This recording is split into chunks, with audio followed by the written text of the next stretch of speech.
it all. Dave gave them extra time, and now everybody's just talking about other bullshit. Somehow we started talking about Andre.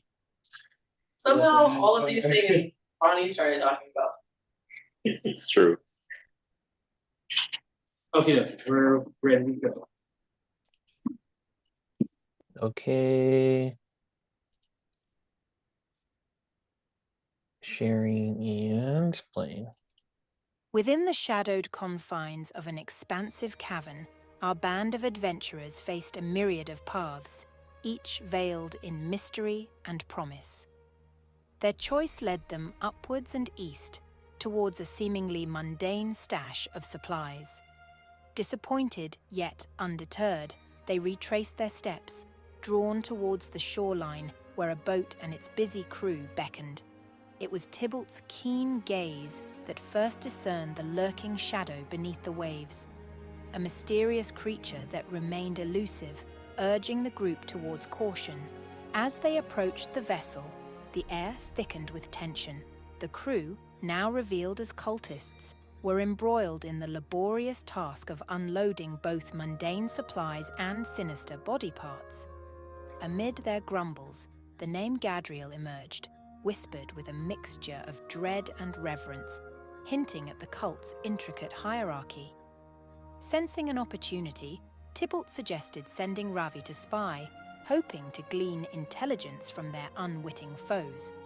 Yet, it was Garn who first attempted to bridge the gap, his efforts at diplomacy faltering spectacularly, leaving Tybalt to navigate the complexities of their beliefs. The cultists spoke in hushed tones of Ferali, the Lord of Storm, and Sovindal, a figure shrouded in power and mystery. The group's attempts at persuasion divided the cultists, some swayed by their words, while others, steadfast in their beliefs, initiated conflict. This skirmish was abruptly halted by the emergence of a giant crab from the sea, its shell adorned with a skull and pirate hat, marking the onset of an unexpected battle. Victory was theirs, but the aftermath brought revelations. The swayed cultists spoke of guardians within the cave, 3 enchanting creatures whose beauty masked their decrepit reality. This narrative struck a chord with Garn, who recalled a previous encounter with a hag, suggesting a dark connection. They also shared tales of a captured girl, hinting at a grander scheme involving her and the pirate prisoners. Among the cultists' murmurs, Sovindal was mentioned as Gadriel's loyal lieutenant, a formidable drow mercenary from the Underdark, known for his prowess and recent uncharacteristic behavior. With these insights, the grunt cultists departed, leaving the adventurers at the cusp of the unknown.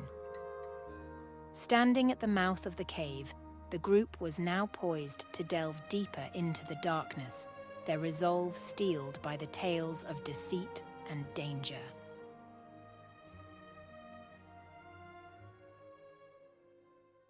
Ooh, okay. So as you guys are kind of taking inventory of things, checking in with who's hurt, who's missing equipment, we're making sure you guys have everything. Castisha and Stance and Tar are kind of talking amongst themselves. Castisha, not, and they're not trying to be quiet about their conversation. They're just in conversation, discussing, given everything that these cultists provided you information wise, like Castisha is urging caution, but all around set on finding the prisoners and freeing them. Stanzatar kind of being aloof and playing off the severity of the dangers of the caves, making light of this scenario as always. Just saying, let's just have some fun. It'll be a good time. She's just like, I don't know. I got a bad feeling about this. What's everybody else doing? signing into Owlbear. Sorry, 1 second. I'll be right with So you're in. you. The Was crab not signed in. is the crab cut up and meat taken? Yeah, yeah. You guys could have taken some time to do all that. We're now rested, right? No. All right. We have whatever damage we took the last fight. Which wasn't much, all things considered. For you. Got Speak for yourself. That's the way Yeah. it happens, frontliner. Get Yeah, I'm used to at it. 30. I'm down 35 points. Well, Tybalt was almost down 61 points, but then he made me do the fucking Warring Flare thing. Yeah, the warding flare is this. Fucking natural 20? Get Yeah. out of here. Oh, it Get happened, outta bro. here. It happened. It does happen. It does happen. And Get one day outta my here. warding Happens. flares will be gone. Wait, did you guys get a rest last time at any point? Before Um, this, no. No. Okay. so we haven't rested since we've had 2 battles Okay. since. Yeah, so, because we had the one against the ghosts, right? Yeah. You guys rested after the ghost, but then you guys were attacked by the Manticores and the invisible creature. The Manticores. Okay. So it was that one and then this last fight, right? Okay. As you get up from like tying your shoe, Yvonne, you like catch up to everybody. You're No. like, what did I miss? No, not as I'm tying my shoe, as I'm disembarking from the boat and so happy to be back on Earth and ground that I run up and like I'm just kind of embracing it and I sort of like melt into it for a session. However long that was in game time. In fact, at one point, You like, make Cal stepped you on make some love sand. to the sweet earth. Calpia stepped on some sand, and then Vox is like, ah. Oh shit. Looks like Andre wants to listen in. Get a cave. Bro, go be with your wife. So rematerializing from just being melted into the earth for a little bit. I'll say I was like pretty much unconscious at that point. And I'm now rejoining the group. And who's looking the most fucked up? Palpius? Yeah. I will say, guys, I'm sorry. I don't know what came over me there. I've been on the water too long. It's not natural for me. And as I do that, I'm gonna hit Palpius. So I'll lay one hand. No, I won't. I will use a potion on you because I unlearned my heals because I never use them. Right. No healers at all. You mean you're with the one cleric? I will give Palpius I got- two potions of healing. So you're gonna heal for 4d4 plus 4 total. I got my Alright. heels in my other pants, bro. Yeah, everybody has their heals stashed away or unlearned them. Tybalt's like, oh, dude, I forgot my heels. Can you give me this? My bad, bro. I'll Like, get you oh. next session. Oh yeah, bro. Oh fuck. Hold on. Damn it. My I knew heals I are did. super shitty anyway, so I was like, why am I wasting spells on this? That's what I'm saying. Healing in D&D sucks. But my healing is way worse than yours because my heal modifier is wisdom, and I am not like I don't have points. Get an extra 4 points of healing. Yeah, pretty much, and that's like okay, great. I'm missing 85 more. Hey, Thanks, man. that saves somebody from death. It will.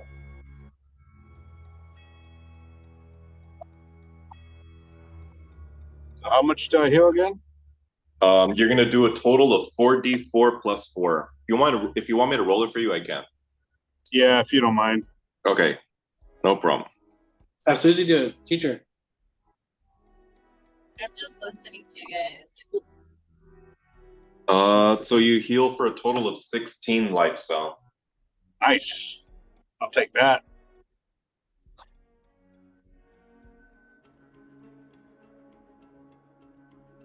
Yeah, I don't like it.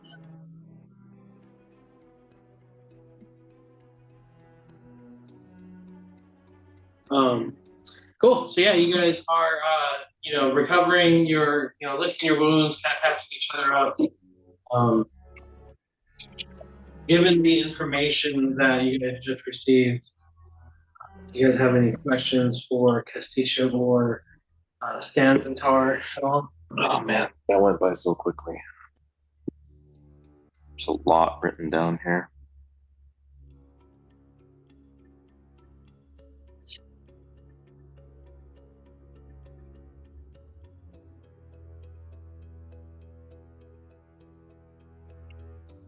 Did you guys already ask Castisha and Stanzentar about Gadriel or Salvandal? No, they were listening to the conversation as we were having it, and they didn't have anything to add to it. Okay. They just seemed kind of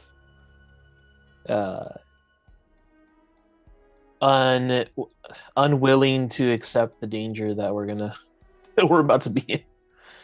What about the crab? And the crab had markings, right? Did you guys talk about that at all? The crab had a pirate hat. Yeah, that's fucking weird, right? You would think Stanzentar knows about that. Did you guys ask her at all? No. Stanzentar is that the pirate hat crab rare, or what's its deal? She says, I was thinking that very same thing when it had me in its claws. I was thinking, does this crab really have a giant skull and a giant pirate tattoo on its as its shell? That's fucking weird, right? And then it clawed me, and I went, ah! You've never seen this before? I've seen some big crabs, but never anything like this. I must say, it was monumental. Very 3 inches of blood.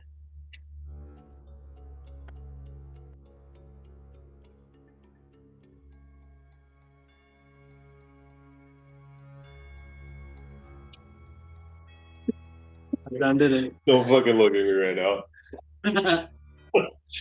That's great. Okay. Well, what else? What else was there with the crab? Creature from the water. reaches shore. Castisha will speak up and she'll say, I know one thing. Whatever those creatures they mentioned, they seem like vile creatures. We should stay away from them. I don't quite fully trust creatures that are magical in nature.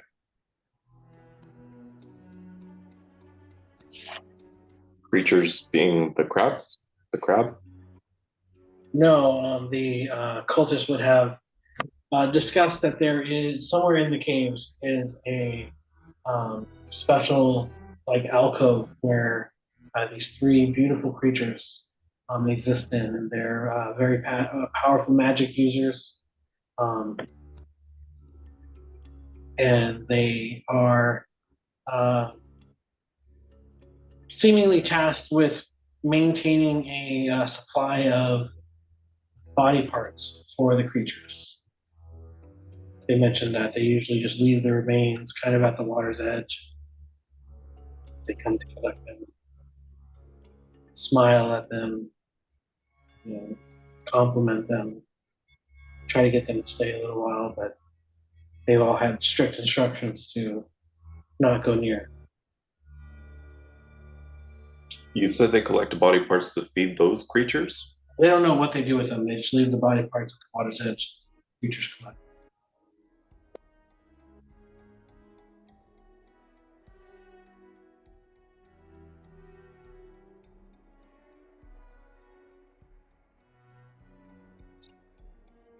And weird. Yeah, Castisha is basically like, hey guys, like, look, I don't know what that is. I don't know what that's about. But I just have a bad feeling about that, and I think we should focus on finding the captives.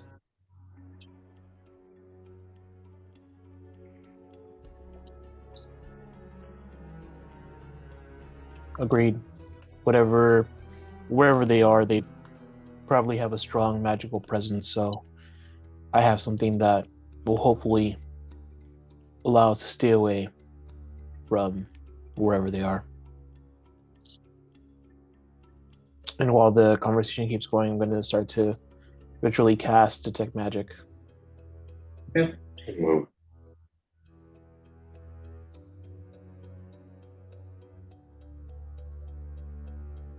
What do you think, Vox? Did they say where the creatures are being collected from? The body parts are like the remains of fallen soldiers that they plundered and killed. Yeah, I meant more like where along the coast are they dropping them? Like this is kind of. Oh, it's well into the caves. Okay. There's like a special, like I said, there's like a special alcove Okay. within the cave system. Okay, that's what it was. All right, I misunderstood. Yeah, the creatures are said to be very beautiful, very alluring. One of the cultists had mentioned that he heard like a rumor that they were actually like really horrible looking creatures, but it's all nobody really knows because nobody's ever really gone near them. They just follow their orders to drop off the body and do their best to avoid the allure of the creatures producing them. He did mention that one of them did venture out and never came back. One of the creatures? Yeah. And it never came back, and it's been replaced. So I think we assumed that it was we battled one of those creatures prior. Yeah, it was a creature that was the girl, the new girl from Leylon? Vandalin. She kidnapped Remember the son. Yeah. Turned into a Oh, hag. yeah. So there's 3 more inside this cave. Give me a history check, Fox.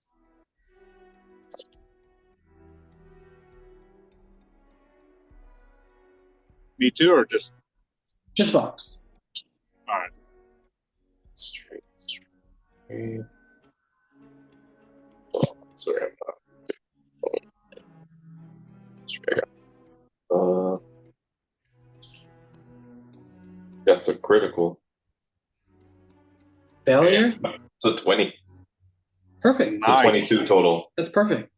You'll remember that the hag that you fought spoke of a young girl that she loved to play with back in their home, and that she was very fond of her.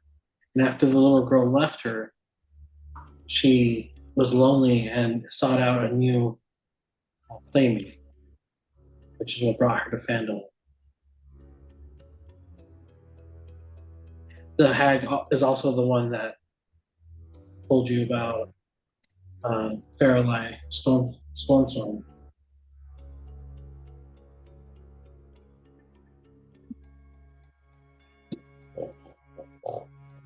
And this is also the person who told you, the first person to mention the name Cassandra.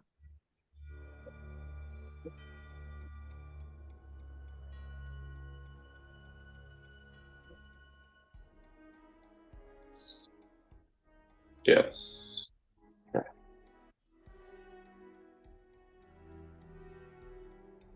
Okay. You guys still have a lot of the caves to explore. Let's move within our like movement speeds and stuff, but I mean, I don't think we have to jump into this really. Wait, how did we get into the hag? What brought that up? The cultists that you guys had convinced to leave had mentioned that there are 3 beautiful creatures in the caves here in the alcove, and that they collect the dead body parts of like fallen enemies, Yeah, I got all of that. and that they're somewhere in this cave system.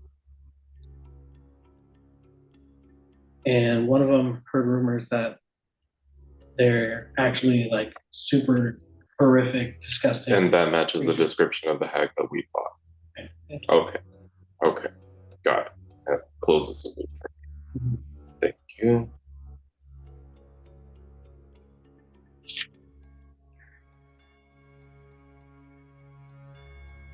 Okay.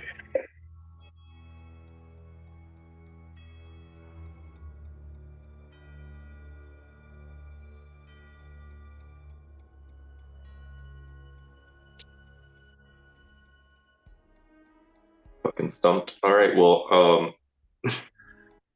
friends, I will take your lead. I'm still processing everything you told me. You have to give me a little bit. Castisha says, well, your friend Jinx, oh, sorry, Castisha says, your friend Jinx seemed to have found a supply room of sorts. I believe that was to the northwest.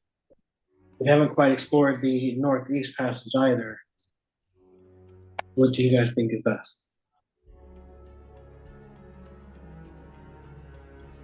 Let's travel up the northeast until maybe I get something off of my magic, or perhaps we run into the prisoners, though it probably won't be that easy. Your detect magic didn't pick anything up? Not in the immediate vicinity. Right. Not yet. Okay.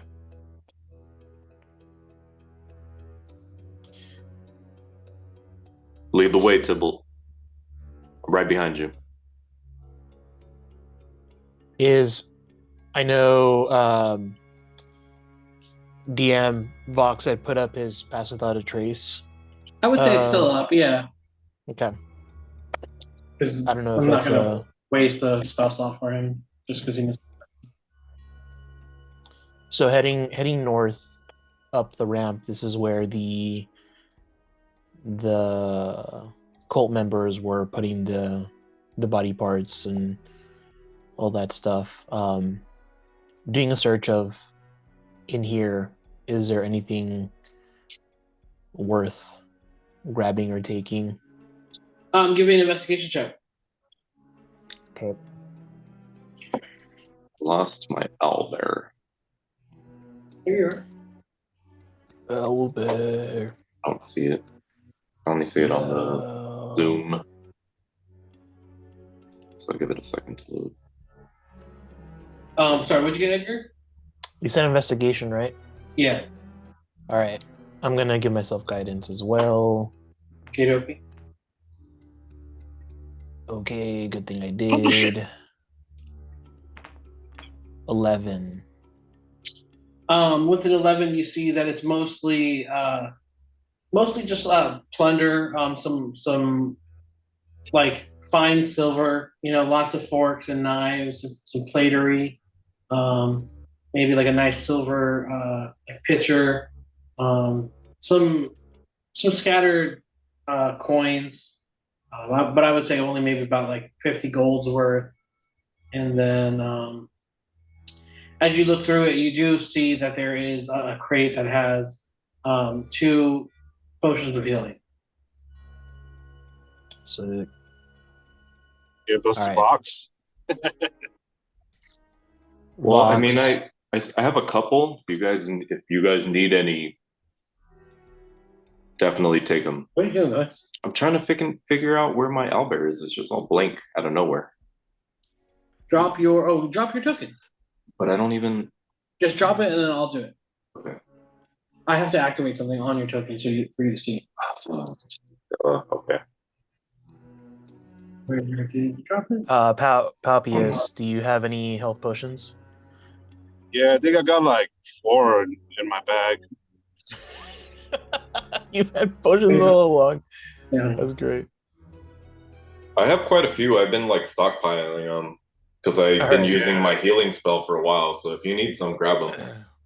As the resident healer, I'll take. You know, Oh man, I don't know what's going on here. refresh. Let me just close it I'm out. I'm stashing mine for a rainy day. Okay, you never know, dude. Trust me, Yeah. as a frontliner, they come in handy. I think I have a heroism one too, so that box gave me. Oh yeah, Nice. I think we buy you a badass one. Oh wait, that's fucking Jinx. Who put Jinx down here? That's why you don't see yourself. Did you drop your token? I'll put it again. Dropped it, but like I don't see shit.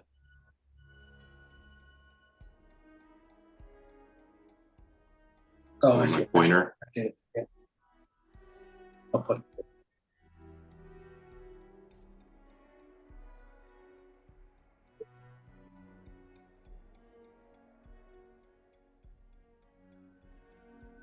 Oh shit, there it is. Okay, thanks. I don't know what happened. I saw it and then I didn't. It's because you had dropped it previously, but I deleted it since you weren't there. Okay. Yeah. I see way more on Zoom than I do on my screen. That's because you're seeing Edgar's. Yeah, this is Overview. my vision. Yeah. It'd be cool if there was a like player view that allowed us to view like all the different players for the. There Person is. casting. I just didn't turn it on. And I'd be right behind him right here somewhere.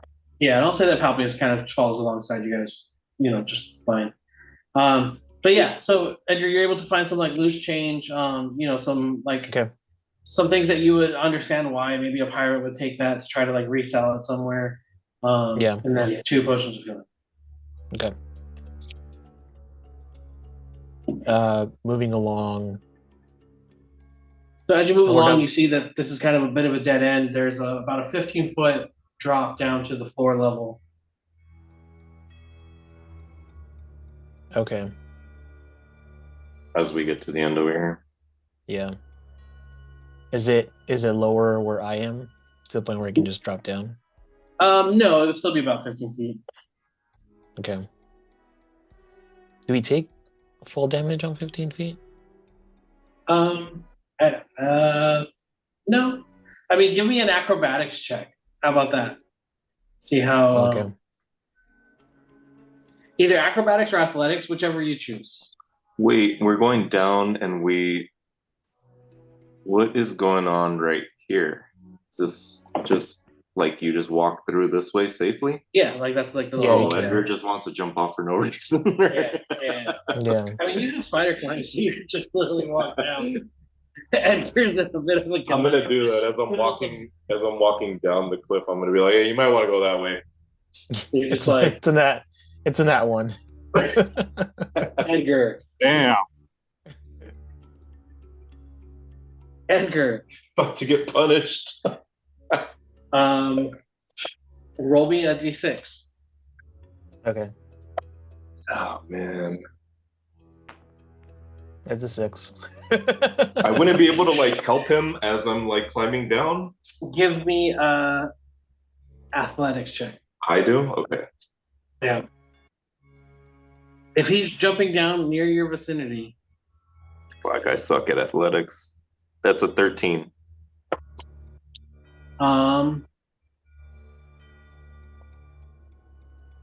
you grab onto him, but it's not enough to stop the momentum. Okay. You need something a little bit better. Yeah, he crumbles to the ground and you're prone and he takes 6 falling damage. Oh. All right. Good thing you have those potions, bro. Yeah. Just watching this go down, Palpius? Well, I guess I'll join you guys, or like, I gotta do an athletics or strength. You give me an athletics, yeah. Or not, sorry, not athletics. Give me yeah, athletics. Yeah, that's the strength one. Yeah, sorry. So is that part of my abilities or savings? It's It's like your skills. abilities. Yeah, it should be at the very top. It's in the skills.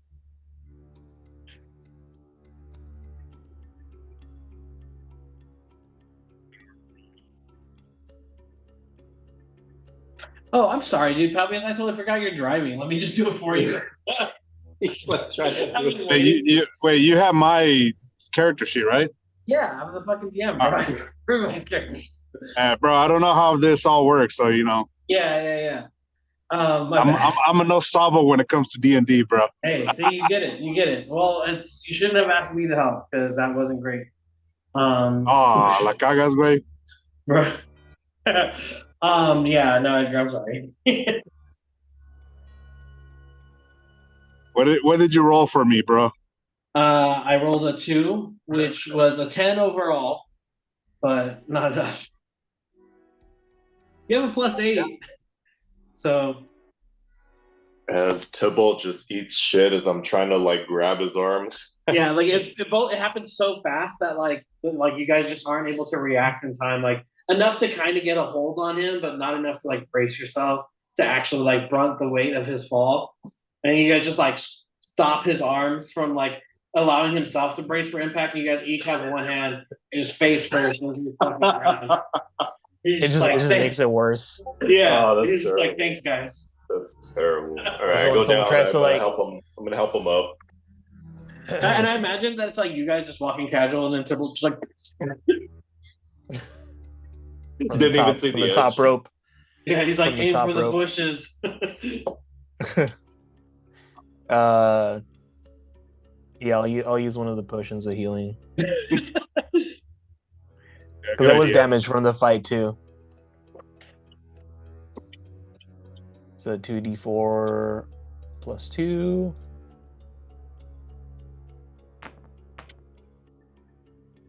So I'm getting 5 points.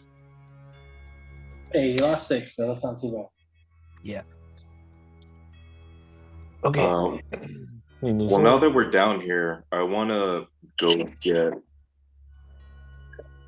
What are you doing? I want to go take a look. How deep does this water look? At first, it looks to be about like knee high, but it does look like it does get a bit deeper as you go. From where you can see, you can tell it probably gets to about like waist high. I don't know what Okay. All right, I want to check out the other side too. Is it about the Give same? me real quick. Give me what's your passive perception? Passive perception. 12. Well, with a 12, you would hear that although there is some ebb and flow to this water, you do hear the faintest like bit of splashing, kind of a little bit further down. Okay. Splashing. Tibble, what's the radius for your tech magic? I believe it's 30 feet. Give me a sec.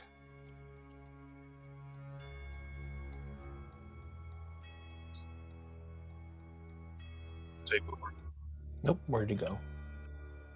There it is. That smells like rubber. Yeah, 30 feet. Within 30 feet of myself. Yeah.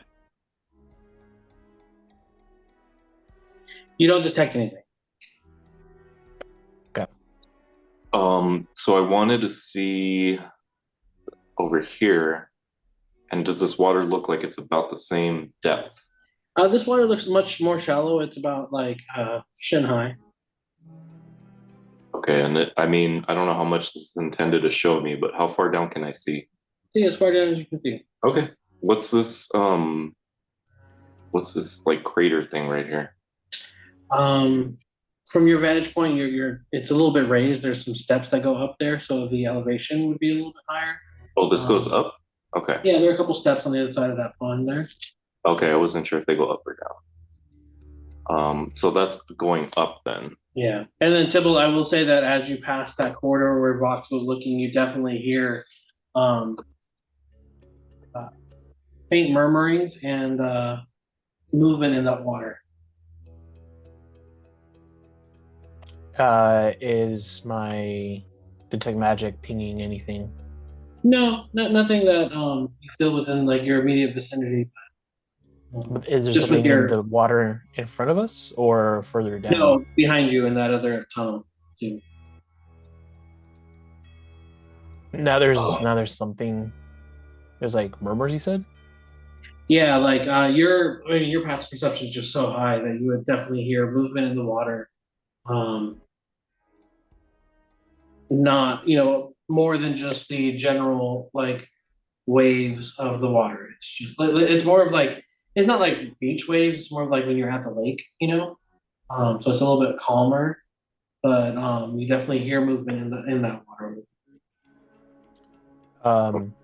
I put my hand up and have everyone quiet down if they were like shuffling, and I'll listen to hear if the sound is getting louder, like if the noise is getting closer. You hear that it is kind of maintaining its position, but definitely there's something moving in the water, kind of circling around, almost in a very uh, playful pattern. Mm. But we couldn't see anything. We were like looking out in that direction. Mm. Nobody, well, yeah, nobody saw anything as far as I know. Okay. So I'll drop back and regroup real quick. And I'll just lower my voice and sort of discuss what I just saw. So I just saw some stairs leading upward, and it looks like there's some kind of steam or something obscured there. We can get there fairly easily, but even I'll say I heard some movement in the water back the other way. Maybe we want to go that way first.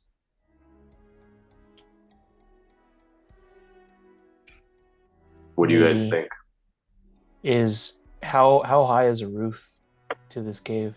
I would say about like 50 feet, if I had to guess. I don't know the like actual answer, but I would say 50 feet. It's just like I look enclosed. at Yeah. Okay. I look at Vox and say, we don't want to risk anything. If we were to step in the water, maybe it would attack us, but maybe with your spider climb, you can get a better idea of what's in there and go walk on the ceiling. That's an excellent idea. Let's do it. Should we go the other way first? Yes.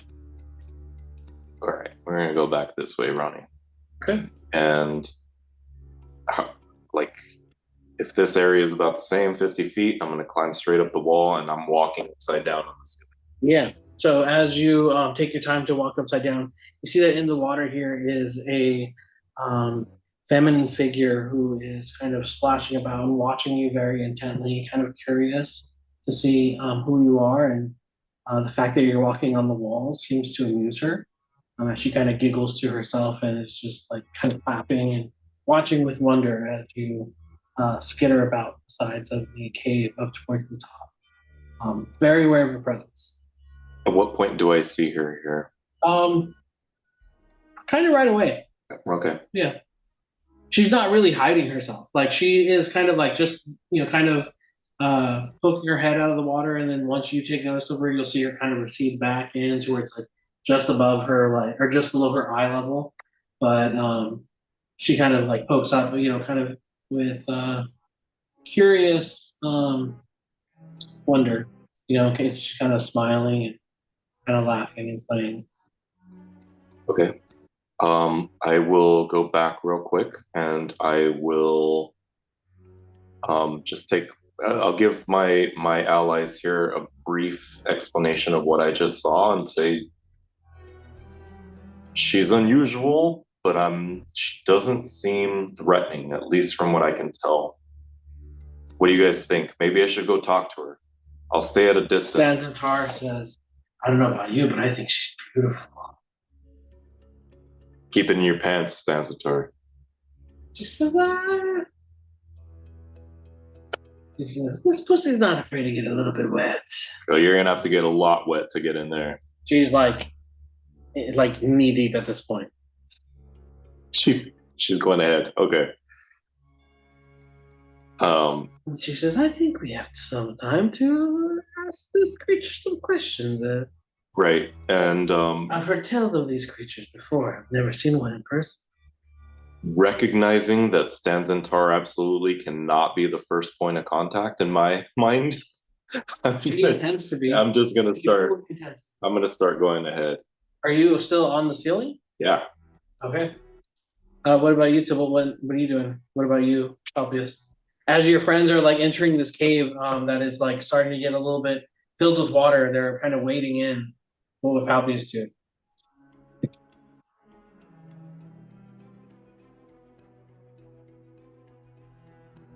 All right, so sorry, kind of got a little distracted. So Vox is hanging upside down. Yeah, he's Spider-Manning up at the top, and there's this humanoid, feminine-looking creature kind of in the water that's kind of splashing around and laughing and dancing and seemingly just like having fun watching you guys. Stanzatar thinks she's the most beautiful thing she's ever seen in her life, and is very interested in talking to her. Vox is a bit worried about this and is kind of moving ahead. What are you and Tibble doing? And so, Calpius, just to give you an idea, the little cavern where the water starts to come in, it's probably 10 to 15 feet wide, if that. It sort of snakes inward, and then it opens up to a little bit of a bigger pool where this like mermaid-looking girl or whatever she is, she's kind of, once we get into that opening, it opens up to a small clearing of like maybe 30, 40 feet. Yeah, just to kind of give you a visual. And where we're going through, it's like a cave filled with water pretty much. But like you can walk through it. You don't have to swim essentially. Or necessarily. Let me zoom in right now. So Tybalt's kind of in there too. I think I'll stand next to Stanzentar. And just kind of like, take cues from, how you react, Vox. I guess even like before I departed and when I was thinking like that Stanzentar probably shouldn't be the initial contact, I probably would have relayed that or at least mentioned something brief to my allies here and said like we can't let the first impression be horny. Agreed. You'd be surprised, Vox. Sometimes it is you gotta lead with your best ass. Give me a quick, like 10, 15 minutes. I just got to the job site. Okay, so. All right. Sorry, man. Cells in tow.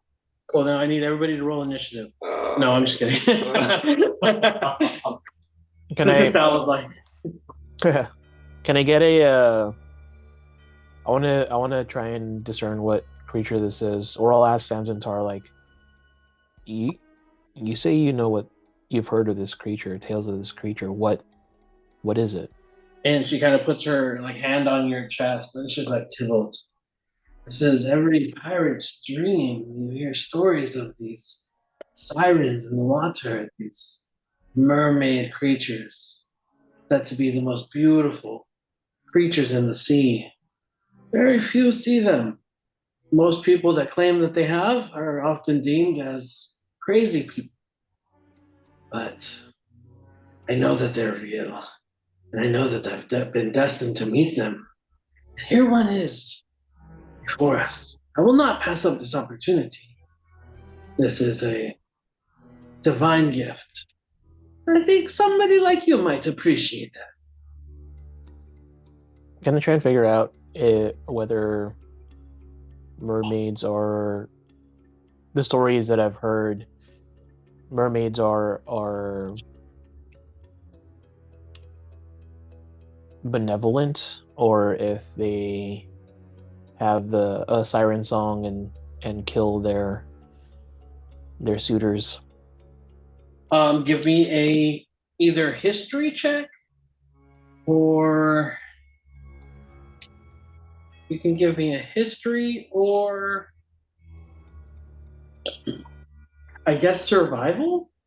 I'd say I want to help, but I To don't try really. to like discern if you know about this type of creature. Would I? Okay, so I also want to try to recall or help him, but I don't know a lot about the ocean, but I've traveled a lot. Mhm. So I'd be trying to recall anything I might have heard about humanoid, water, swimming, fish, hybrid people. Yeah. I'll use guidance here as well. Okay. Go ahead and give me a either history or survival check. Okay, Definitely history is 17 plus 1, 18. And I got a 23 survival. Nice.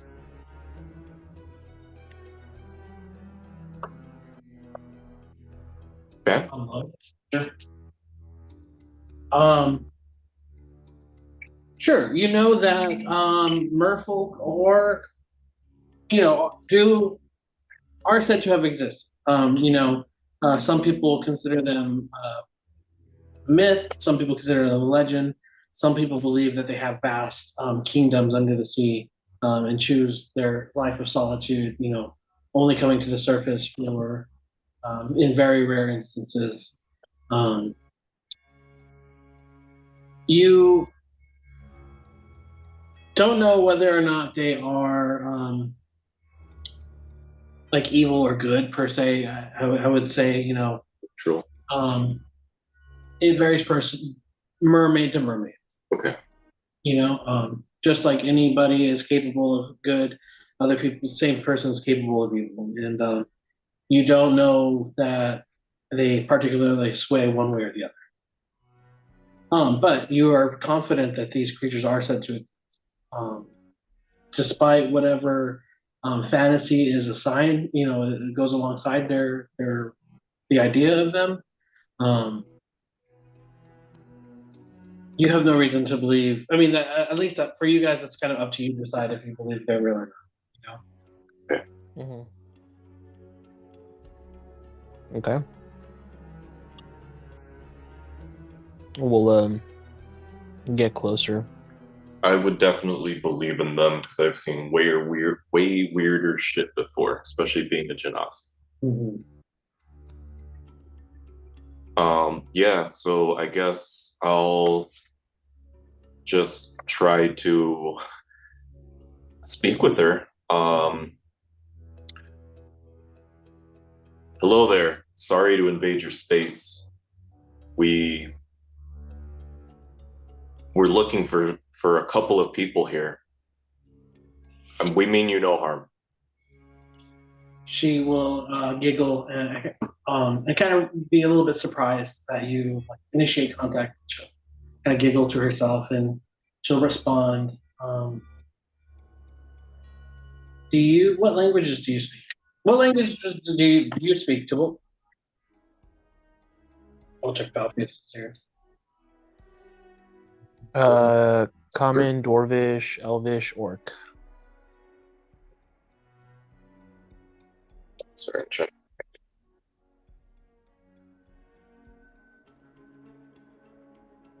Proficiency languages, got it. Abyssal, Common, Draconic, Elvish, Goblin, Orc, Undercommon. Okay. She speaks in a language that you aren't able to comprehend. It's a bit guttural, I would say, describe it as, but not like unpleasant in any way. And you can tell that once she's said, her retort, she is kind of like looking on in like anticipation, trying to see like if you understood her or like how you respond.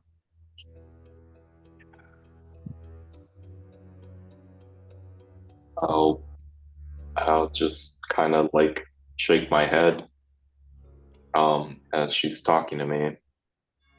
Just trying to look for something to give as a peace offering.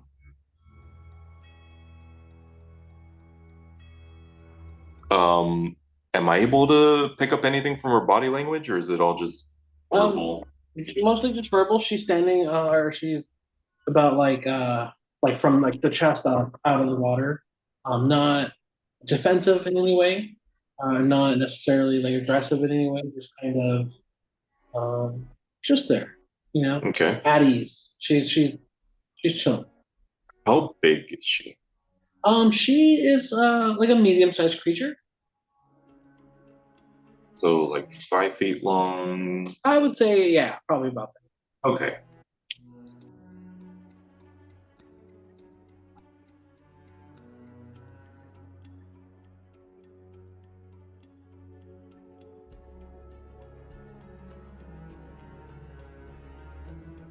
Don't have much to offer.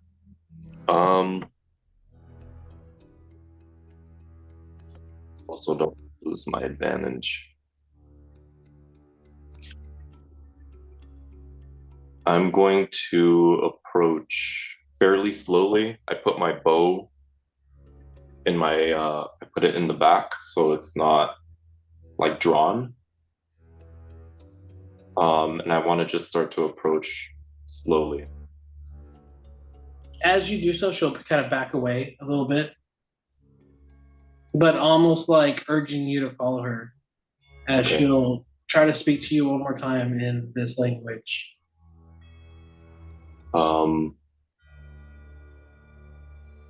Throughout this time, I'd probably be trying different languages, speaking different languages. Okay. Kind of saying the same thing, just probably very primal versions of. What languages would you use? Like I'm just gonna kind of go through them as I'm walking slowly towards her. So I'll start with Common, then I'd probably go to Elvish. As you speak common, she'll say, "Oh, you speak common. Great."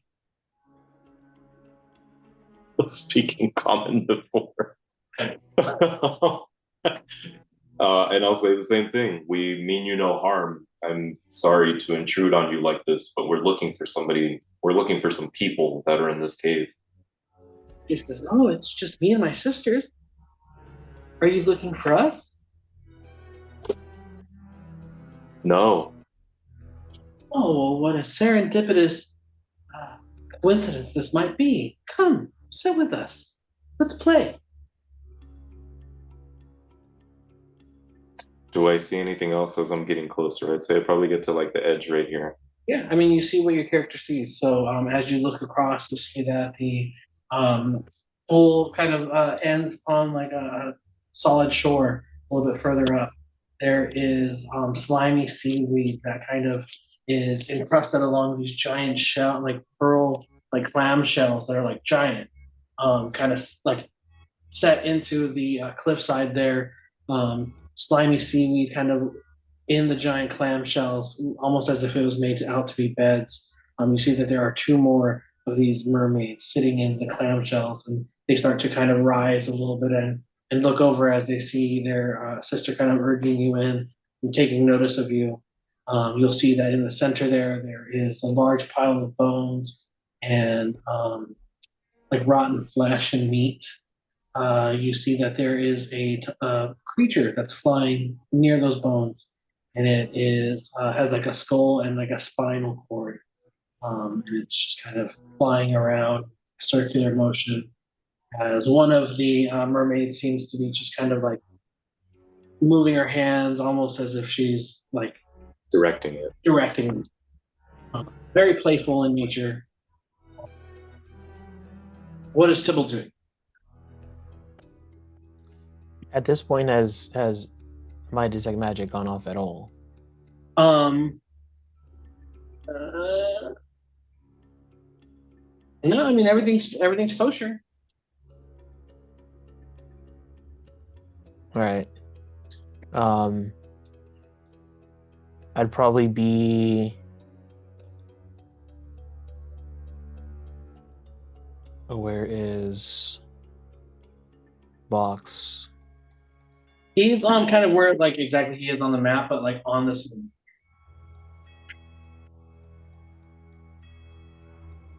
Yeah, it'd probably be. I'd probably be like 15 feet away from him, so a little closer. Probably be like around there. Okay. Hey, I gotta go take out Cass. It's getting late. Okay. I'll be back in a minute. I will say that Fiddle, as you approach Vox and are a bit closer, as soon as you kind of come to your limit where you want to stop, you notice that the mermaid definitely has a aura about it, kind of outlining it in magic. What kind of magic is the aura? Does detect magic give you that information? Uh, I'll put in headphones so I can listen. You guys want to keep going? it says.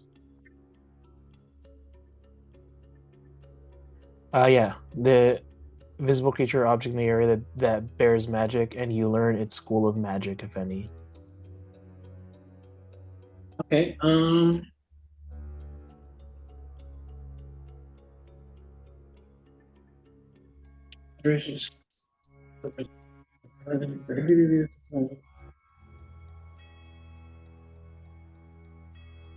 Cool.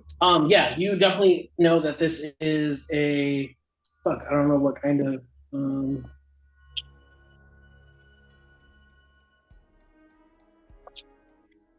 don't know what kind of magic this is. Give me 1 second. Let me find out. It's the school of Ligma.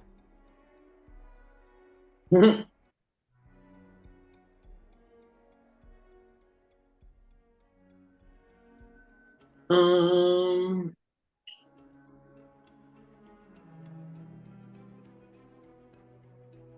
you know that it's transmutation magic. Transmutation magic. Yeah.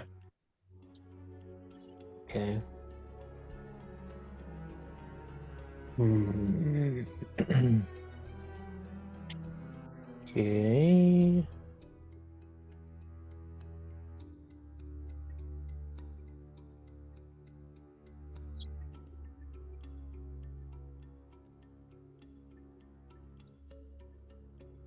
I'm sorry, I lied. It's illusion magic. Illusion magic. That's Yeah. different. Okay. I'll call out to Vox and say, Vox, hold it. I stop in my tracks immediately. This is an illusion. She takes notice of you and your hesitation. She says, "Oh, just come play with us. It'll be great. We can talk about your friend that you're looking for. Maybe we know him." Did you mention that we're looking for a friend? He mentioned that they were looking for somebody. For Okay. people. Yeah, for people. Edgar, do you want to take a quick 10-minute break? Because I think Palpius is doing Yeah, something. we're down. Yeah, we're down too. Let's take a quick time. Cool. Yeah.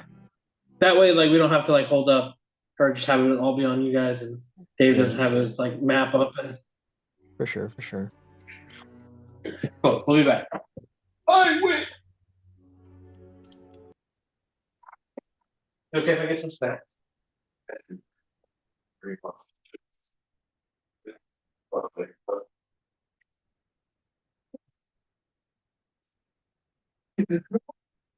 be back.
I mean, it's better with fan.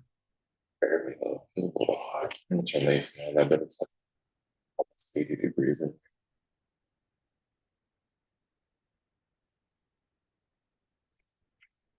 All right, I'm back. What time is it over there, Andrew? What time is it over there? Where? Oh, are you back? Yeah, I'm back. Oh, okay. I thought you were in Hawaii still. And I was like, man, that's crazy. No. It was I got back last night. but Dedication. They are 2 hours behind right now. They don't observe Oh. daylight savings time, so when we're in daylight savings time, then it's 3 hours. Got it.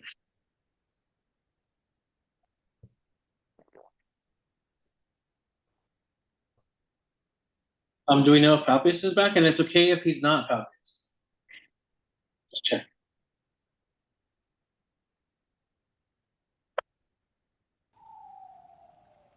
Cool. Yeah. Tibble, you definitely noticed that there is a magical aura about this creature. And that it's illusory magic.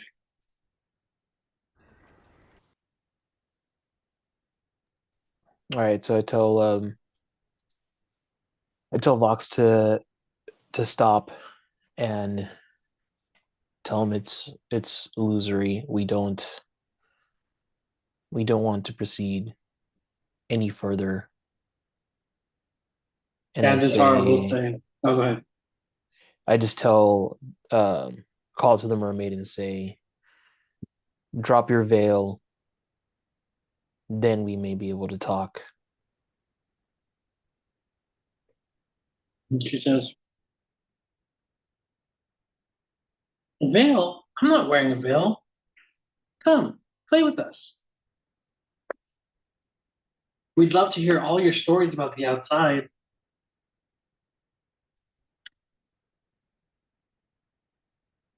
That's not what you look like.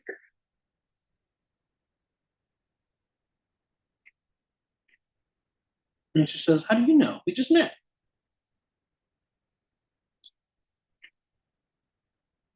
Met someone like you before. She fooled us. Oh, well, it's just me and my two sisters here, sorry. But we've been here this whole time. I am going to draw my bow and start backing up. She'll say, oh, I promise it's not all that bad. Just come in and talk with us. Tell us about the people you're looking for. Maybe we know them.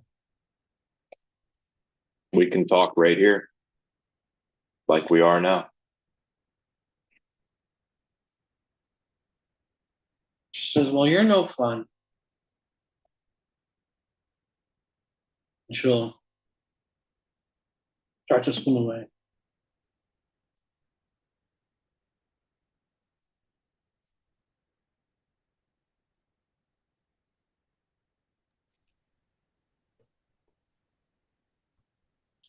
Before she leaves, could I call to her and say, Valine sends her regards. She says, Valine, well, I don't know Valine.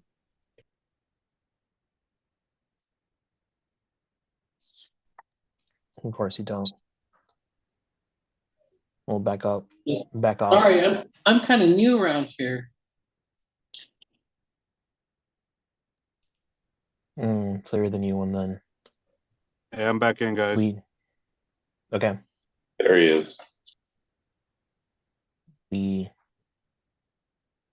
We're gonna leave now and leave you to your business.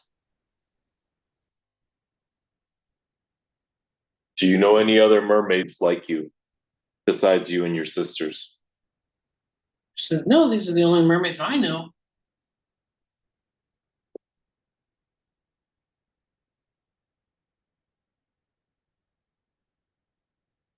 She looks at you, Vox, and she says, I don't know why, but get the feeling that we might have met before. You look a bit familiar, but I feel like I've never met you until now. That's kind of weird, huh? It's really weird. Why do you think that is? I don't know. Maybe you look like somebody I know or have met before.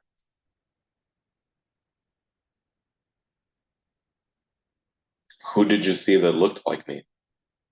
No, that can't be true. Forget I said anything. Have a good day. So start to now swim away. And all of them look similar to her. Yeah.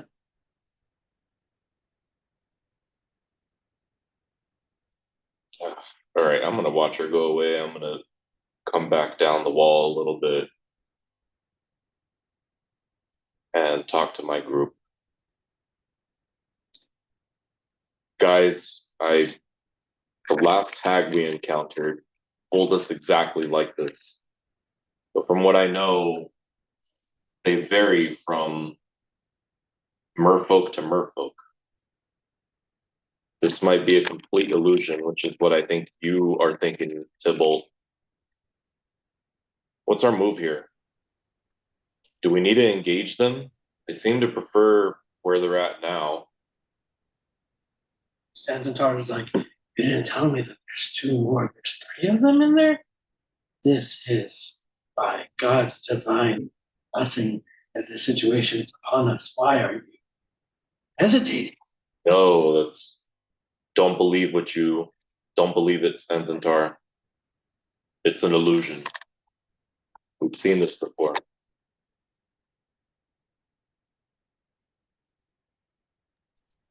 Look at Cassisha and say, if you want her to live, you'll keep her in line. Oh, There's nothing for her but death if she continues down this way. Fucking scary to me. you should have just said, check your girl. Pretty much. She said, hey, I tried to tell you guys it's all a bad idea from the very beginning. I still want You need to keep her in line. Keep it in her fucking pants. And what's our move? Are we attacking? It's going to be a difficult approach, and they don't seem to be very aggressive. We need to leave them be. We don't have the manpower to attack. We don't have. I don't know if you remember the last fight, but we had enough of a challenge with one. Now there's three.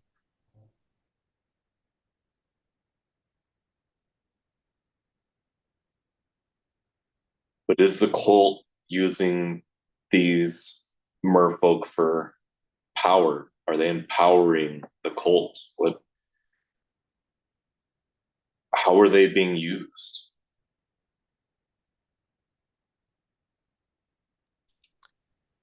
I think they're here for protection. One way leads to the cult dwelling, the other way leads to certain death. It's a fair trade. I would take it if I was a cult member. Safety, and you have strong creatures as allies. They get food.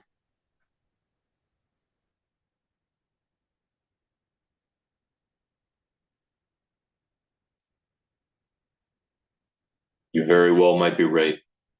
Maybe we should explore the other direction a little more and leave them be for now.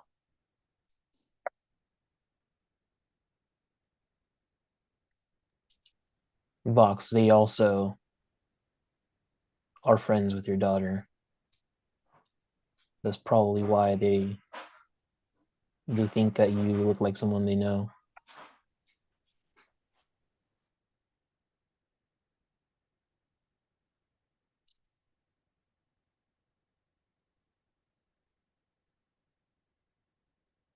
That may very well be true, but I don't think we can risk them attacking us.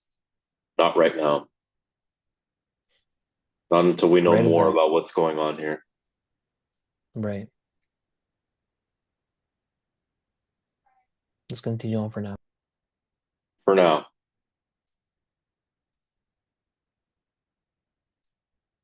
And I don't know, I guess as we approach the so this is all like knee high, this water? Yeah. Okay. I'm gonna do kind of the same thing though. I'm just gonna be on the side over here, walk through. And I'm gonna start to creep up. Are we still affected by Pass Without Trace? Yeah, I mean, unless you've Broken it? No. broken it, I haven't no. broken it. So I'm gonna approach and just like inch up and just Cool. making sure that my allies are behind me before I go crazy. Yeah.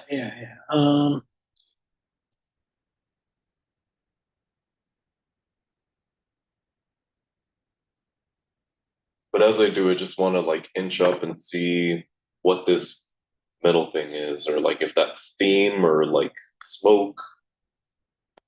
Yeah. Um,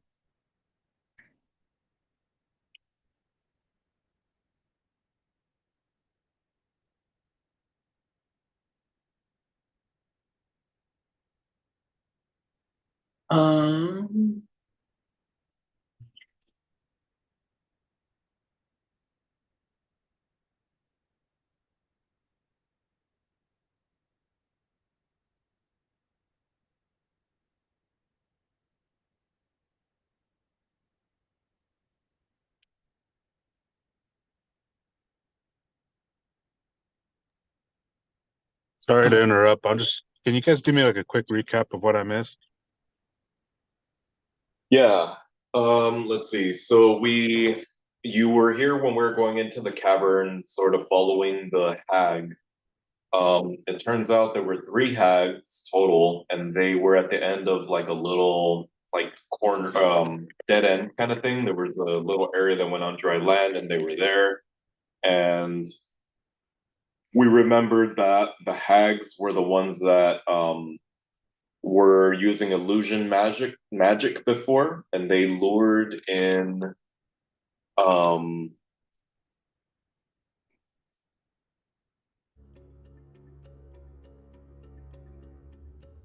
they lured in she lured in some shit. And the original hag that we spoke with knew about my daughter. But like the biggest thing we took away is that Tybalt detected illusion magic on the hags, or on the mermaids, I should say, the merfolk. And so they clearly weren't what they were seeming to be, but they wanted us to come talk to them. We decided it was too risky, at least for now, and we kind of wanted to see what else is out here before we go and fight some potentially very powerful magic users. And now we're going up some stairs. That's the short All version. right. cool. So Cool. as you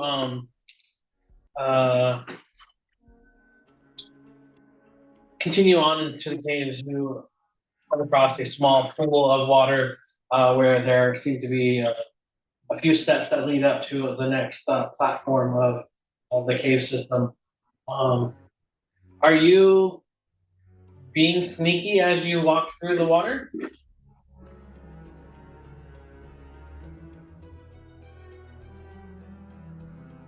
I'm on the side, so I'm not walking through the water. Okay.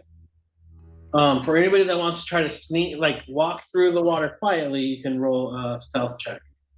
And if How deep is it? it's only about like shin high. Okay. I would like to stay out of the water, but I am using my shape water cantrip. I can shape up to a 5x5 cube, if I'm not mistaken. Okay. Hold on. I gotta look at my phone real quick. Sorry, I'm not signed to my. You also have your Pass Without Trace on, so think of Yeah, shape water. I don't. circle. Shape water's not. It's just a cantrip. There's no concentration, so I should be able to keep both. Okay. And yeah, you're right. Like I can kind of use them in tandem. So shape water is just an instantaneous cantrip. It's a 5-foot cube. That's big enough for one person. Right. So I'll move across one at a time silently. Cool. Yeah. As you get to the steps box, you guys can move over. Like, you see that there is a steaming pool in the center here, and it seems to be swirling. I'm so fucking happy that worked. I'm sorry to interrupt, but you just walked over. No, that was really good. I wasn't sure if you were gonna let it go. Great. Got a little excited there, huh? Dave's beard just dipped all over Dave's hand. Oh shit, that was great. That was the heads up too. I was ready to explode on that one, Ronnie. Damn, that's a good deal, bro. What the fuck? It's D&D. I've been holding that cantrip like I've had like it that. Cannon's been holding that fucking. Yeah. Yeah, no, you used it recently. I think you used it Maybe once. a little bit, yeah. Okay. Yeah, that was really good. Give yourself inspiration. Thank you. Fuck yeah. You find yourself coming up on a platform here, and it seems that there are several cutouts where you can tell that there are other like rooms of sorts. It looks like there's a tunnel leading down to the south. There seems to be a like room or a small alcove kind of to the north, and then across the platform you see that there descends down a few steps to a very ornate looking room that is much more decorated than anyone else.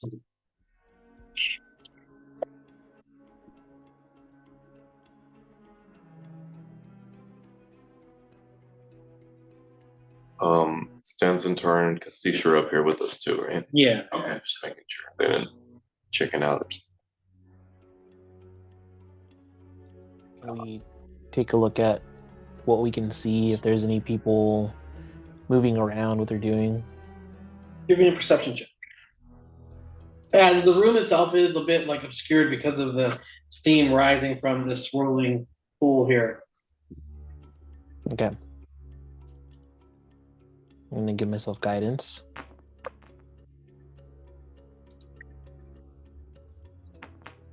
Uh, 27 plus 1, 28. Great, yeah. You see that in the alcove to the north there looks to be two hounds that are resting on the floor there. You see that there are a few people that are like tied up and bound, almost as if the hounds are keeping guard. You also see through to the ornate room that there is a female figure standing there, seemingly talking to themselves, not audibly speaking, but you can see that her mouth is moving as she is reciting some sort of maybe prayer or ritual. The Good card. Sniffing? Yeah. So I used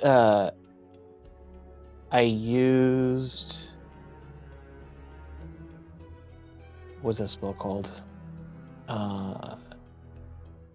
Scry to get a view of the prisoners. Mm-hmm. Would I be able to see that these prisoners are the ones that we've been looking for? You can see that they are pirates that are being kept alive. You can see that they have they're kind of in rags, but the fronts of their shirts have seemingly been ripped open, and there are like runes that have been kind of carved into their chest. I'll look at Stanzentar and Castisha and point in that direction, but put my index finger up to my lips and say, "Don't move yet." and I'll point to the person that's praying over at the far end and say, we have the element of surprise for now.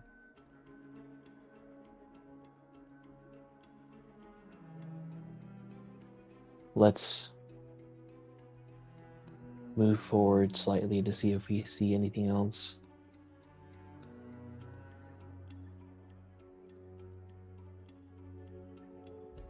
I'm going to stick with Vox though, so we don't move outside of that pass without trace boundary. Yeah. Yep. So we're going to check out the hound room first. I'm gonna start moving north, but I do see like an area here. Okay. Make a quick little South. pit stop. So So I kinda wanna that's see what's there. is that your full movement? Oh, we're doing turn order? Not necessarily turn order, but I do want to maintain like Oh, okay. Well, let me measure. I don't know. just because at certain points. Yeah, I'd be moving with Vox sort of close. Sure. Yeah, we're all kind of Close moving in the behind. huddle. Yeah. Remember, I only got 40 movement speed box. I don't know what yours is. Only? You have Only 40? the most out of anybody. Average is Oh, 30. shit. You're the fastest. Yeah, 40 is insane, dude. Never mind. I thought you had more for some reason. No, you have extra for whatever you have. Unarmed. I will say that as you guys move up the steps here and move closer to the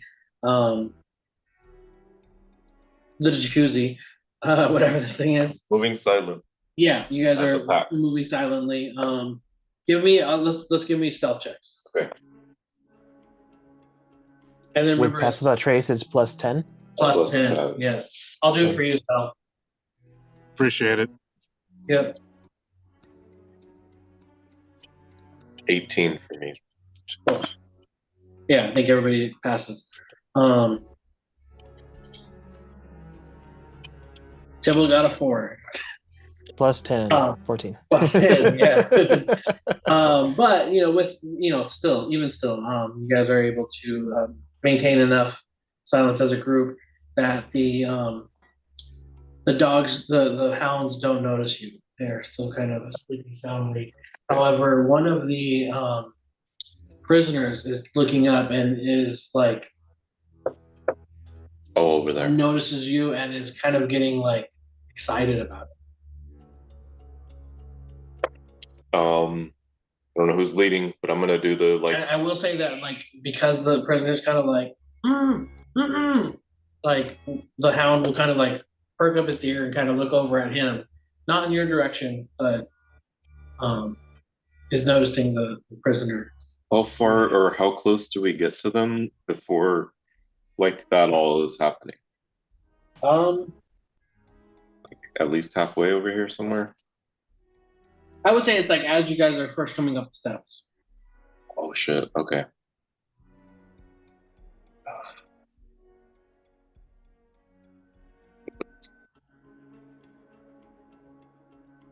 Still have mage hand. Yeah, but we got Cain Velasquez somewhere in this cave. What the fuck? Let's see Cain. Where's Cain 186 feet Velasquez? away. Right here. It's Cain. Oh yeah, Cain. You're right. What the fuck? Where? Don't fuck him up. Right. You're the DM, you tell me. I Don't- don't know, fucking bro. You can't even say that shit. So I was gonna talk shit. Now. I'd be showing the whole enemy list now. Oh, do I have somebody in there? You have the whole. It's the character distances shows us quite a bit. Oh yeah. That's okay. They're far away. Yeah, far away. Not close by. How beefy do these hounds look?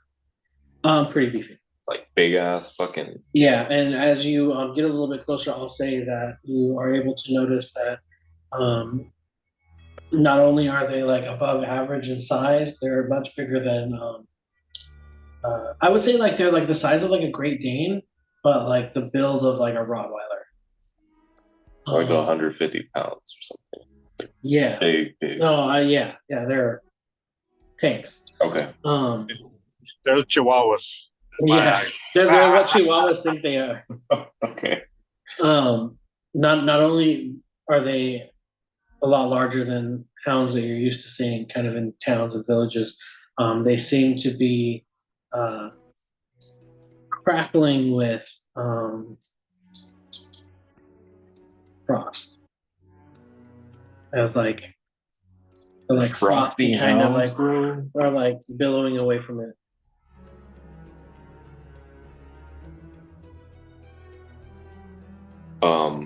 Okay, so take some notes, but just get to that afterwards. Okay, so which of the hounds looks like it took notice? Is it the left one right here or the other one on the right? The left one. The left one. Okay, so if I notice that,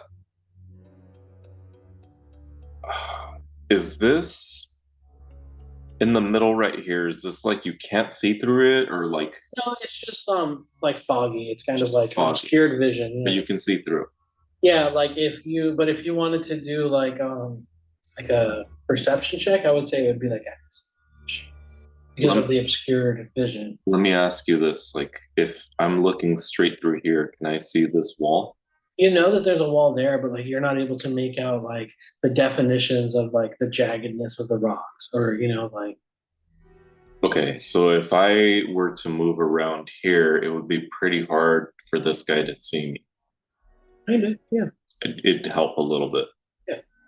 Okay, I'm gonna just like start motioning to the group to follow, and I want to get like kind of where it's the thickest between us and the hound that was alert. Mhm. So like it's a straight line through the fog, right? Yeah. So I'm trying to get everyone to kind of get some cover there. And probably just watch for a second and see like how alert it is or what it thought it heard or like what the prisoner does. Mhm. Because I do a quick little motion like shut up, but he's not getting it. So I want to see like, does the hound attack him? Does he keep fucking running his mouth? Like what happens?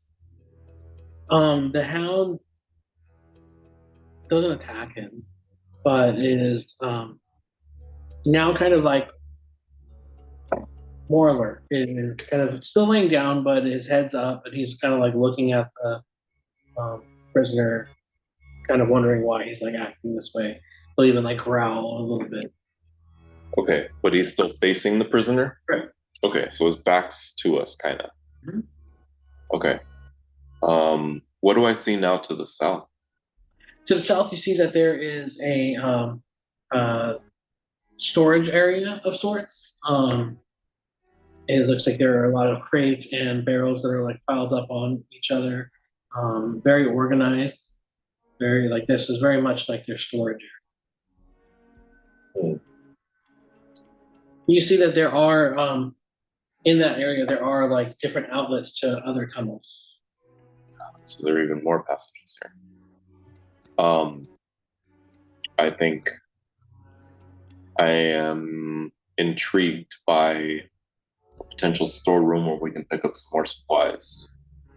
So I'm just gonna kind of motion to everybody, and like anybody that's sort of like looking at me kind of questioning, I just would like point to what looks like a bunch of supplies. And what about you, Palpius? What are you just kind of going along with what they're doing as you like see these two giant hounds that like are much bigger than you've ever faced? Definitely something I think Palpius would like kind of look at as like a challenge, to himself. Vox is trying to be like, hey, let's keep going. I mean, how far are these hounds from where I'm at?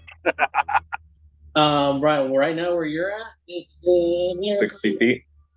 Yeah, about 60 feet ish. Yeah, 60 feet. A little bit outside my movement.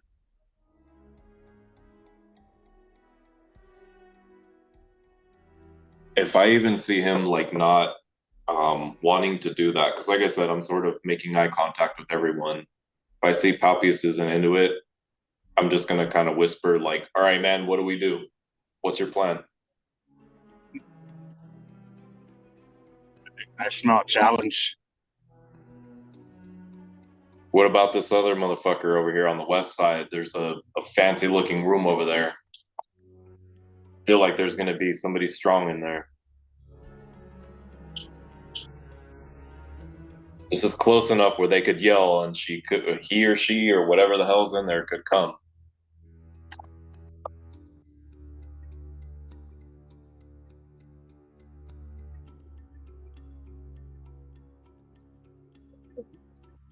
What about you, Tibble? Be like, I tell the group we probably want to focus on what I believe to be the priestess down at the end. The Hellhound might come to her rescue. And I look at Castisha and Sanzantar and say that would be your moment to run in and save the prisoners. Castisha will say, as long as we get those prisoners out of there, it looks like they're setting them up for something real bad. I'll follow your She's the one guys' that's gonna lead. do it.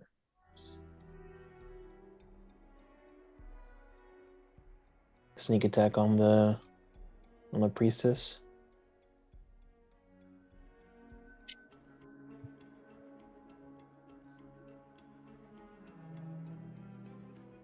Let's get closer, or a little closer at least. At this point, can we hear anything that's coming from her direction? Like what she's saying? No, I would say that she's probably speaking too quietly for you to hear. Are these stairs up again on the west? Down. These are down now. Okay. And then So- down to the south. So the room looks really ornate. Looks like there's some kind of statue maybe in there. And do we know what she's doing? Can we see anything in there? Like I said, she's just kind of standing in front of the statue, muttering like a prayer or something to herself. Okay. Kind of just, you can tell that she is verbalizing something, and it seems to be like something that she might be like reciting, or but she's obviously the only person talking. She's kind of like doing it to herself. Let's say then to the group, do we start with the priestess and then work our way towards the hounds, or do we just go in on the hounds now? What if we alert the priestess? She calls the hounds and they kill the hostages. There's 4 hostages, right? 4, yeah. That's where Sanzantar and Castisha come in. All We'll right. need to keep our distance. Are you ready for battle? I say to SIT and Castisha. We're going to do a split here.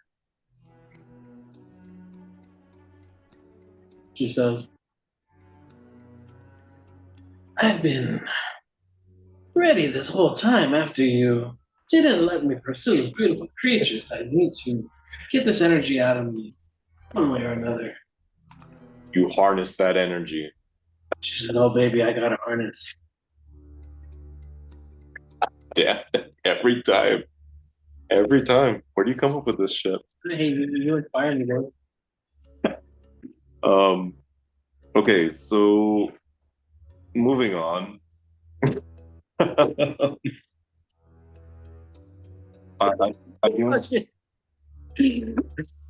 Like, Susie's like, what the fuck? I thought you were playing D&D. she was all like straps on straps. Yeah.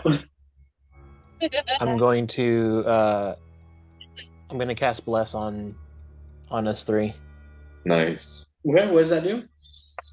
We get That is going to give us Force? Our D6, is it for your level? Don't try to make me D4. believe it. Ah, okay, D4. Good enough. Fucking guy. I thought it upgrades. Does what?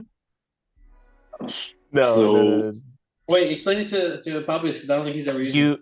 So anytime you attack, you can add a D4 to your attack roll. Not your damage roll, but your attack roll. And it's your attack roll and also your saving throw. So it's going to help you hit. It's going to help you avoid. Cool. Nice. Mm. Very nice. Shit. Oh, and I will say that Sal's not raging anymore. It's been too long. She's been- I will be soon, though. You will be soon. Damn, you have 4 rages?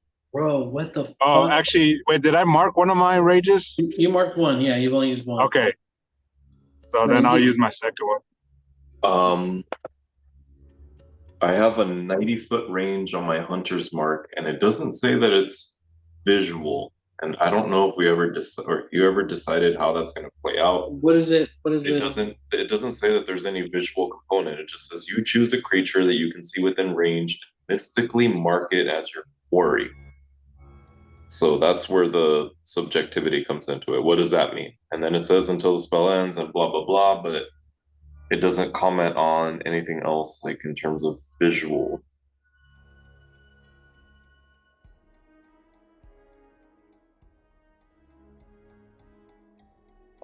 Cool. No, then I would say, yeah, you'd be able to mark them without.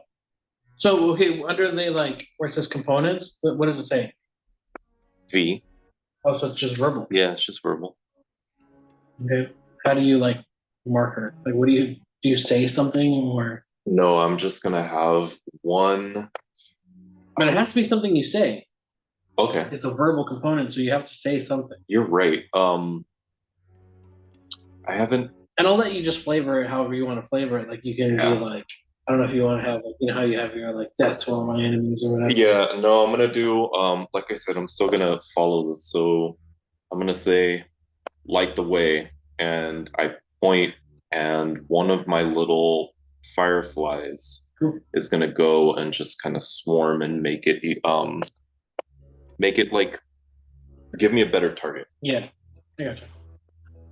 So it might just be like a little annoying thing where the hound is like, "Ah," and, like trying to fight it who are off. you doing it to? Probably probably to the hound that's not gonna figure it out. I'll do it to the same. Do I have line of sight on the hound that didn't be all alert? I would say no because of that wall there. Okay, then I guess I'll do it to the one that was like a little bit whatever. Yeah, like a straight line between you and that would hit that wall. Okay, so I'll do it to the other one, to the left one. And with that, let's roll some initiative. Let's do it. Are you? Okay, yeah, I'll say that you can use your hunter's mark now.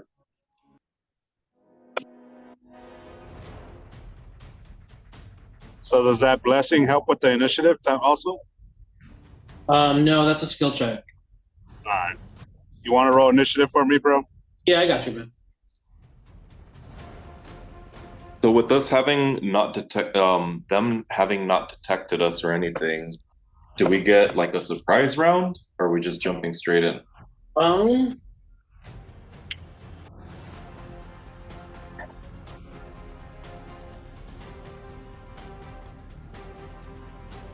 Because like I said, there's like I did it for flavor, but there's no real visual component to my spell. So like they wouldn't know there were yeah, there I'll unless they say picked I'll us say up. that you guys get a surprise round for sure. Okay.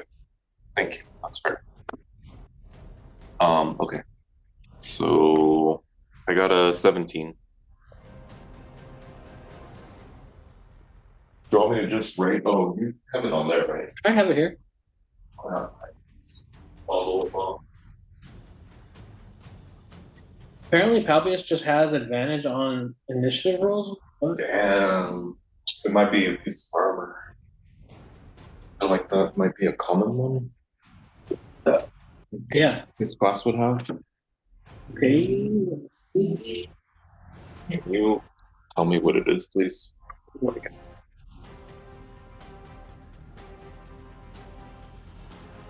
Really trying with that point. Yeah, it's been a while.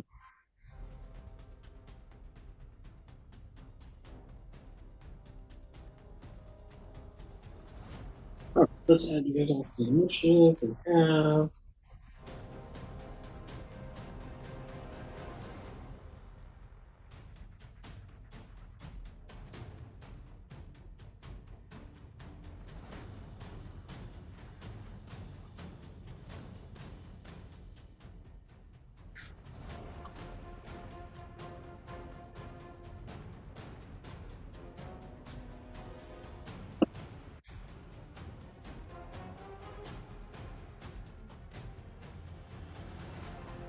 Oh, you're doing it on here. Sweet.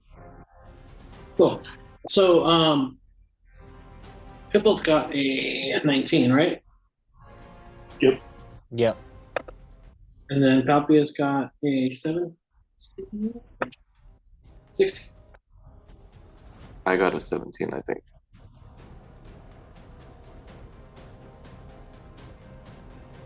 Eight.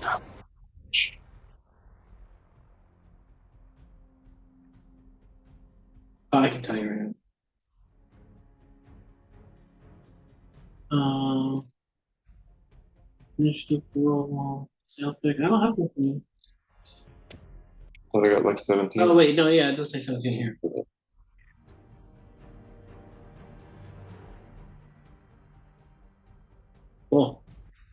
So up first is going to be Tybalt, then Vox, followed by Palpius. What's the range of the pass without trace? I think it's like 15 feet or something. Let me check real quick. It is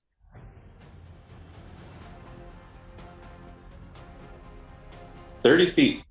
Oh, wow. Okay. So I'm going to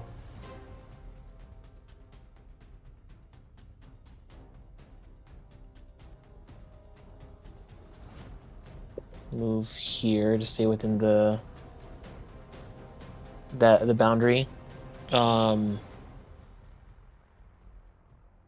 At this point, do I hear anything at all coming from female? I'll say that you can hear that she's like speaking just above a whisper, but because you're being so silent, you're able to kind of hear well enough, and like there isn't enough like background noise kind of like happening. When you're able to hear that she's in prayer, it seems, as she's standing in front of this statue that you can see is a statue of Talos, the Stormlord. And you can hear her kind of asking for Talos's blessing as she offers the sacrifices in his honor, asking for a blessing of power for being a loyal servant to the Stormlord, as she's seemingly kind of preparing to start something. Okay. Yep, that's all I needed. I'm gonna cast Guiding Bolt and upcast it to 2nd level. What is that? Bitch. Natural 20. No way. Yeah. Natural 20. Keep the streak going. So what happens? It's 10d6 damage. Oh my god. You just ruined the whole encounter. That's it? Like, is there like a saving throw or? It's 10d6 damage, and the next attack is rolled with advantage. Well, he rolled to hit. 10d6 damage. Yeah, you don't get a saving throw if it's to hit. Yeah. What is that? On a 10d6 crit? damage, is that the critical hit or is that just what it actually is? Like normally? That is That'd be a crit. it's doing a critical because it was 5d6, now it's doubling it. Okay. Well, do me a favor and I can do a flat roll. yeah, do you get like Yeah. a bonus to that in addition because of your like you get like a +8 or whatever, doesn't. or is that just what it is? That's what it is. So no +5 to the Cool. to damage. Yeah, cool. Okay, so then just roll me 5d6 and then we'll add 30 to that. 30. That is 46. No, 42. Yeah. As you You No, because it's more than 5. It's probably 10. I added the 30 to that. Yeah. Oh, you added the 30 Yeah, to it. yeah. Okay, okay. My bad. yeah. As you rush out, you start channeling the effects of your guiding bolt. What does that look like, or what is it? A somatic? Is it verbal? Is it material? My guiding bolt is visual and somatic. So Or verbal? Sorry. yeah, yeah. And so Tibble will run out and because there's has pass without trace, we'll just call out and say, "May the Storm Lord never rise," and bring out like from his from the amulet, just like grab almost like a baseball hmm or orb, Yeah. and then just like almost like fling it like sideways, like chuck it at Yeah. the Like you're at the skipping female. around. Yeah. And it sort of like goes out wildly, but then finds its target and sort of maybe like swings in and hits. Yeah, and I'll say like the magic like splashes around her as it like just catches her. Like hearing what you said, she started to like kind of look over in your direction, but it was already there and just caught her completely off guard. How much was that? 42 damage? Yeah, Yep. shitload of damage. Yeah, absolutely. She staggers backwards a bit as she is just rocked with damage. I'll say she like moves back, 10 feet or so, as she is just now glowing with that very vibrant aura of your like magic. Um, as yeah, she's completely caught off guard. She's kind of like didn't expect that whatsoever. Um, looking in shock. Is there anything else you want to do? Yeah, I'm gonna cast spiritual weapon at 4th level, so I've cast that as well. Jesus. And I'm also gonna use my one of my sorcery points to double the distance, Okay. so I can reach her. So it goes from, or actually, no, I don't know if I, because it's 60 feet, and I am. Oh, I'm bugged out. Oh no, I don't need to. I don't need to use it. Okay. All right, cool. I reach without using the sorcery point. So my spiritual weapon will appear right next to her. Not that big. Oh, I can't move. There it is. Oh, that's why. That's why. Let me roll to hit. Cool. How much is the? What's the? Oh, it's an attack roll. It's an attack roll, yeah. Cool. Go for it. And I do it with advantage because it's the next hit. You're right. So that's a 30 to hit. 30 hits. Yeah. Oh, fuck. And 14 points of damage. Cool. Yeah, she is just completely being comboed. She got that 2-piece combo meal. Yeah. Cool.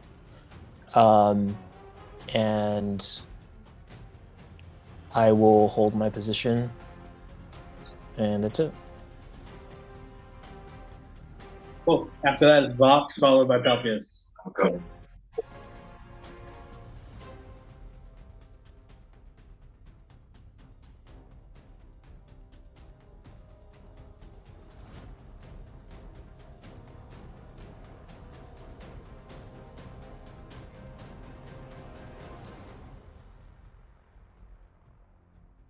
He's over here making a fucking charcuterie board.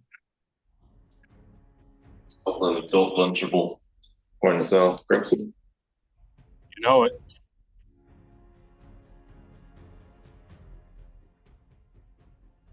Okay. There's some of these chips if you want. I don't know if you have any left in there. Yeah, I feel so. Okay, so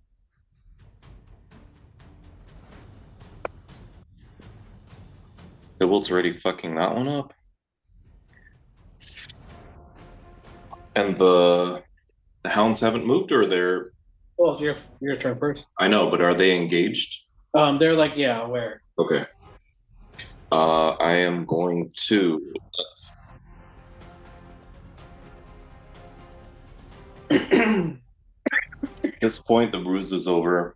I'm gonna move up here. Probably around here. And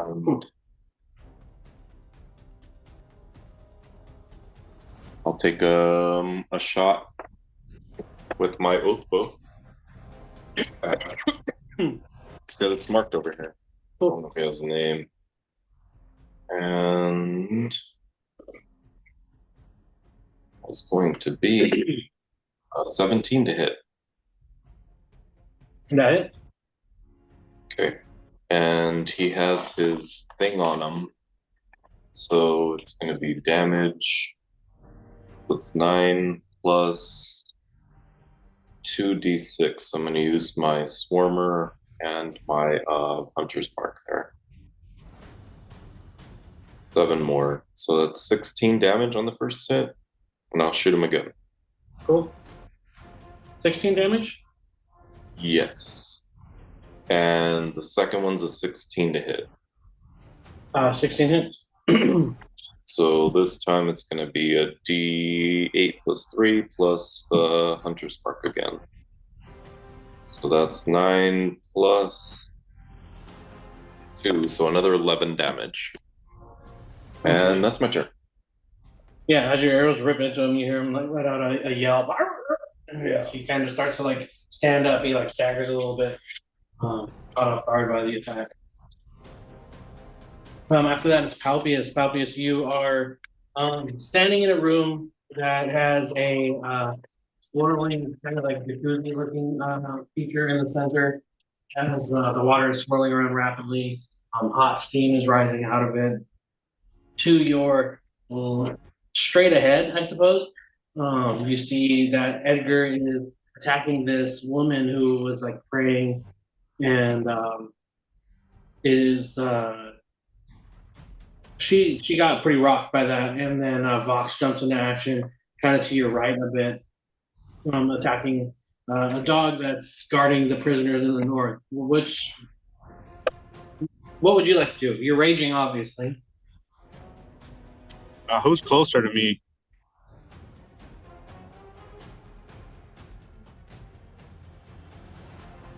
The hounds would be. But they're not within my range, right? No, not yet. Get the dash. Like a dash? Yep. So remember that you can use your normal movement, which is 40 feet, right? Yeah. And if you still can't make it, you can use your action, which would normally be your attack. You can use that to move another 40 feet if you're really that far.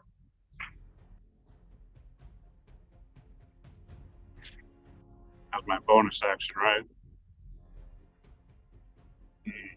It counts as your action unless it says on your character sheet that it's a bonus. But dash is an action. Oh, so it'd be an action? Yeah, to move that extra 40 feet. And just to mind you, raging is a bonus action. Yeah.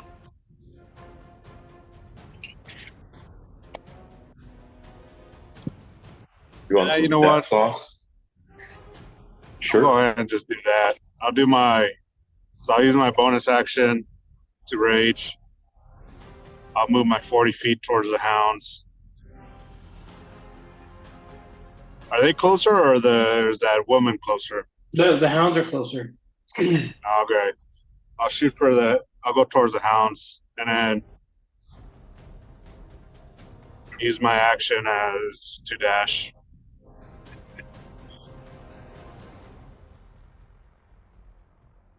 Oh shit! I moved wrong. I'll take a hit. I don't care. You're dashing like right in between them, or Yeah, I want to be able to hit both of them on my next turn.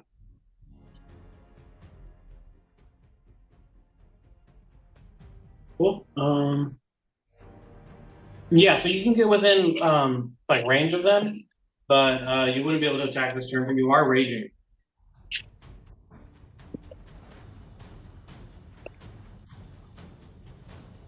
After that, it is the person that Edgar's attacking.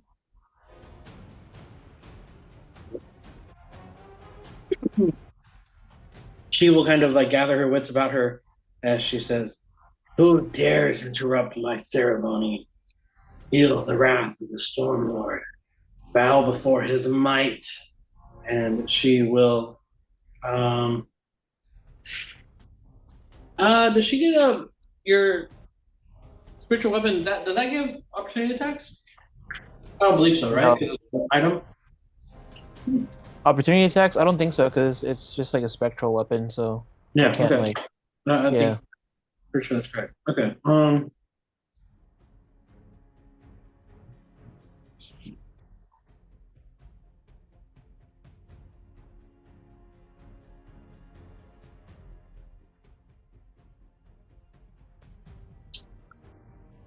Let's see here.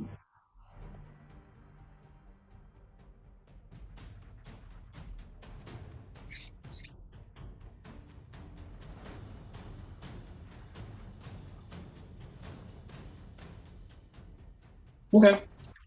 She is going to run out and use her full movement. Get here, which puts her kind of like right at the mouth of the little alcove that she's in, and she will cast.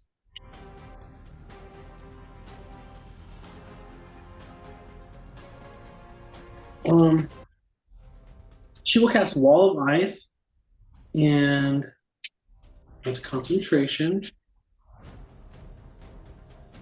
And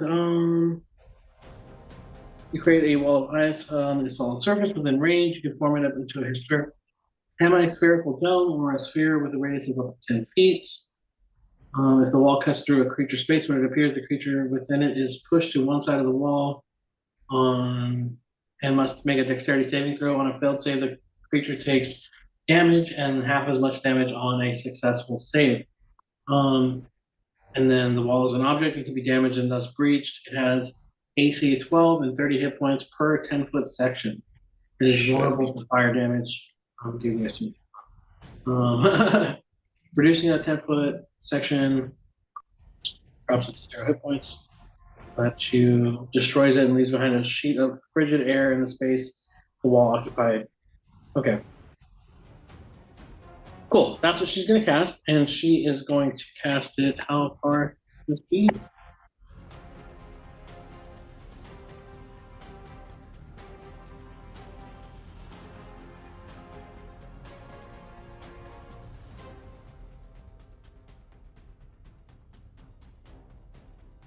Okay.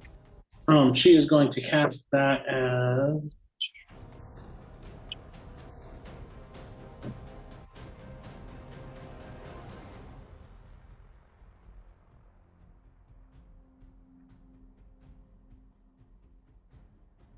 Shit.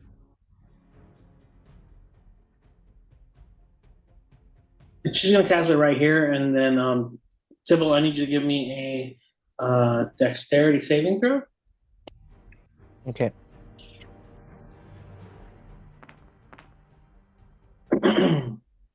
That's 18 plus the D4, 20. Cool. Yeah, that's a successful save. You will need to take half damage for the ice, and it is ND6.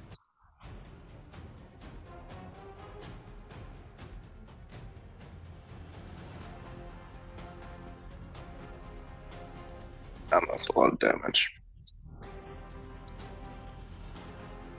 Cool. So you will take 16 cold damage, Okay. and then you are pushed to the other side of the wall. As she laughs and says, "Try all you might. You cannot stop what's already been started. Flee now and keep your lives."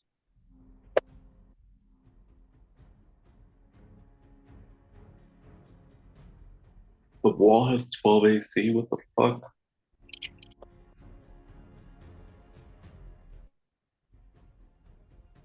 Um.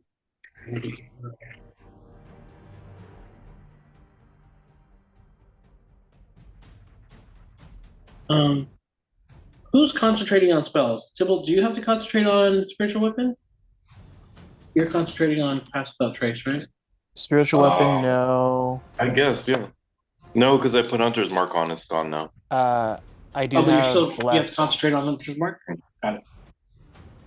Oh, you're concentrating on bless. Okay, cool. Give me a concentration check. Is it concentration saving throw or just a con? Saving throw, correct. That's an 11. I guess, do I get a plus D4 on that with bless? Yeah, with bless you would, because it's a saving throw. Right. Plus 1, 12.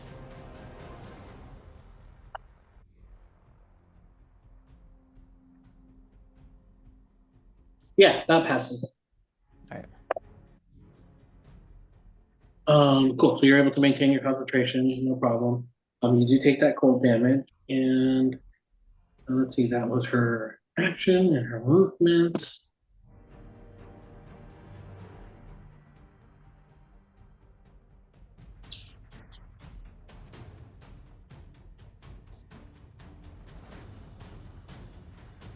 Cool. Yeah, she's going to stay where she is and just kind of start concentrating. Oh, well, you can't really see what she's doing. The wall of ice is too high. After that, it is going to be the Hound A, the one that Bach, you attack. Does this wall go all the way up to the top? 12 feet high. Oh, 12 feet, okay. Goes up to 11.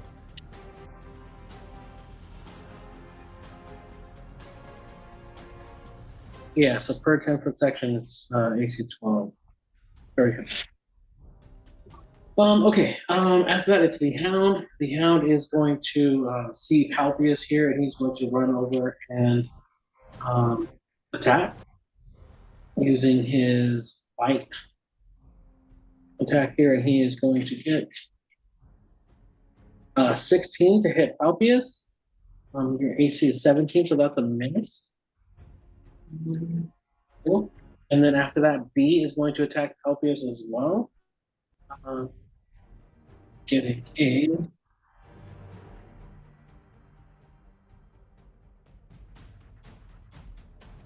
a 24 to hit Palpius. So that does hit. You are going to take 7 piercing damage as well as 7 cold damage. Do I have resistance to piercing damage when I'm in rage? You do have resistance to piercing damage. Thanks for reminding me. You get inspiration.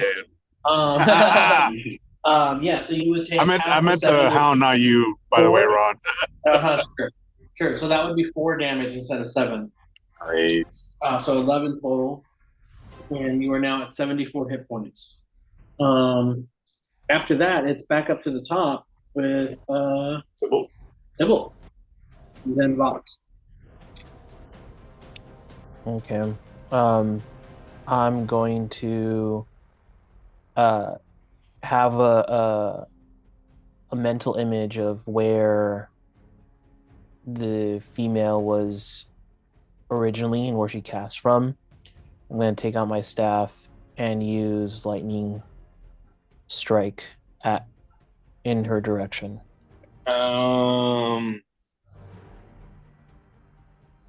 Okay. Give him that stuff. Go ahead and roll the attack roll. It's a DC 17 Dex save. Ooh. And the wall has no movement, so fails automatically.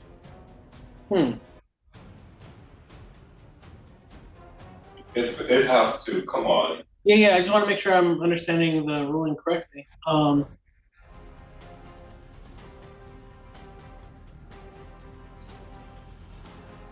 Uh, okay, I'll say it. Yeah, it automatically gets hit for sure. There's no reason why it wouldn't. Um, especially because what's your deck save? It's a standard. It's standard 17 because it's coming from the staff. 17. Yeah. Well, his AP is still below that, so yeah, he for sure gets hit. I don't know how else to. But go ahead and roll damage. Okay. So lightning strike is going to hit for 38 points of 38. damage. Cool. Yep. I will say then, in that case, I will have her roll a deck save as well, because 38 is more than enough to break the 38 HP of that section of the wall of ice. So I would say, some of it still goes through. Mhm. Well, no, never mind. I'll just do the regular. Okay, so it's a deck save.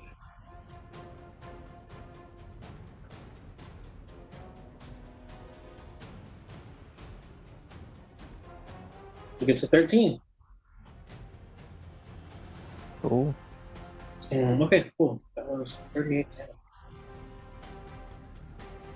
As she'll let out a screech, she is caught off guard by the lightning.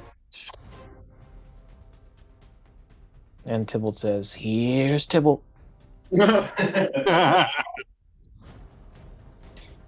I'll have bonus action my spiritual weapon move the 25 feet it needs to fly into her and roll to hit again. Okay, yeah, go ahead and roll it. And especially now that you can see her, you can do it like normal. Yeah. Okay. That's a 31 to hit. And 14 points of damage. Okay. Fuck, yeah, she is just getting comboed. Wombo combo. She's not looking good. I'm next. Yeah, that's all I got. Okay, so there is a hole in this wall now. Right through the middle, right? And I can shoot through it. Oh man. How's the hound looking that I have marked? The hound he's okay. He's in good shape still. Mhm. Fuck. Let me finish them.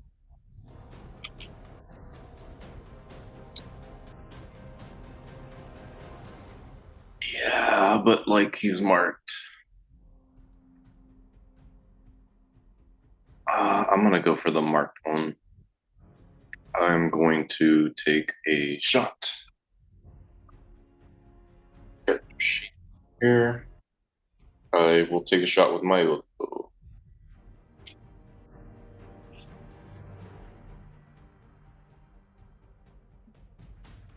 Being a 25 to hit. That hits, yeah. And that's going to be 6 plus 2d6 damage.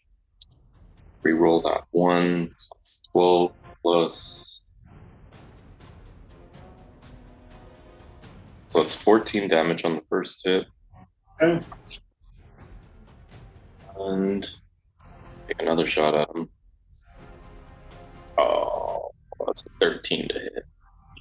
All right. Don't forget to add your d4 to it. Oh yeah. Good call. My bless. It's 15 to hit. Oh, hell yeah. Thanks, Xavier. It's like Hell yeah. All right. So it's going to be 5 plus my hunter's mark. So 9 more damage. Oh, you don't add it to your damage.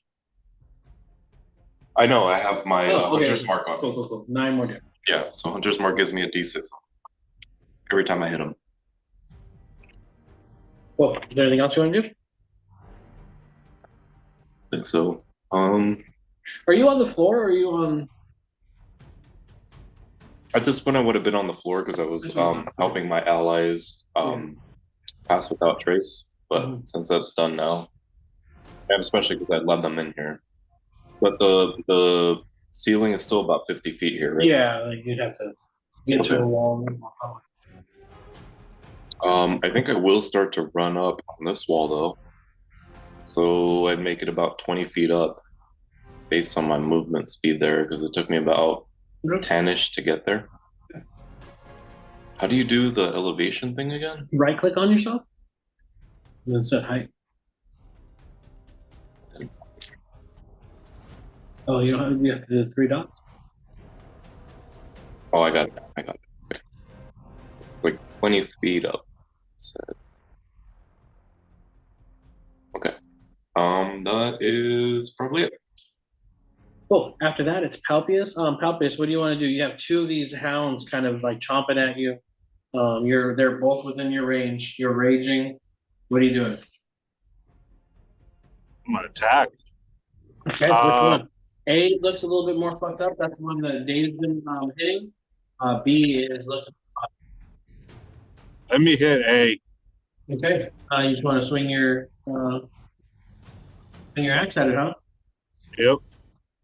Do you want to attack recklessly, which gives you advantage, but it allows them to attack you with advantage in return?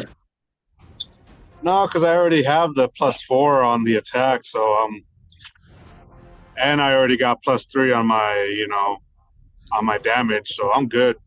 Okay. Could do a regular attack. So you'll attack. Hey, what's What's up? what's the inspiration? What does that do? Inspiration allows you to roll whatever roll you're doing, whether it's any D20 roll with advantage. So like an attack roll, ability check, dexterity, or not a dexterity, a saving throw. Was it with advantage or that you get to re-roll if you fail? No, they get to do a roll with advantage. Okay, so I'd have to declare beforehand if I'm using it? Okay. Alright. Only on saving throws and checks, right? No, attack rolls, ability checks, and saving throws. And is it a one-time only, or is it like? Yeah. Once you use it, it's gone. Okay, I'll just use the bless I have from. Cool. Also, Sal, if you don't use it by the end of the session, it's gone. So with the bless, you're at 22 to hit, and that hits. So you're gonna go ahead and do attack it with your damage, and you get 13 damage plus 3, correct? Yeah. 16 on the first attack, and that hits. And that's on A. And then, do you want to attack him again? He's still up. Yep. All right, man, rip.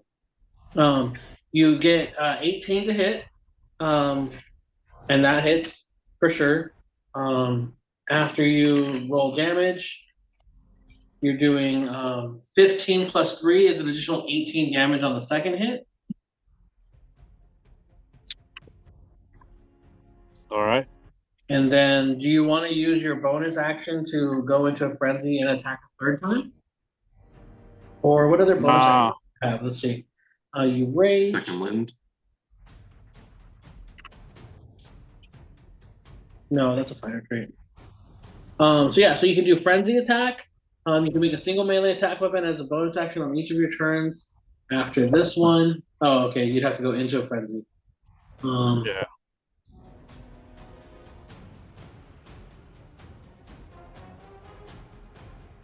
I mean, fuck it. I'll let you do your third attack on this one.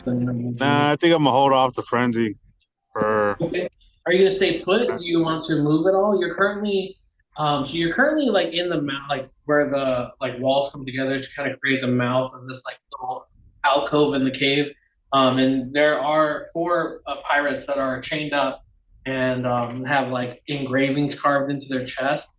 And these hellhounds are kind of like standing on either side of you, and as they're like kind of attacking you in defense, and you're attacking them. You still have your full movement. If you go, there's not much room to go north, maybe about 5 feet, but that would put you kind of between the hostages and the hellhounds, or you could go south as much as you want, basically. Yeah, I think I want to stay closer to where I'm at. Okay. Cool. And then in that case, it is going to be Castatia's turn. She is going to use her full movement.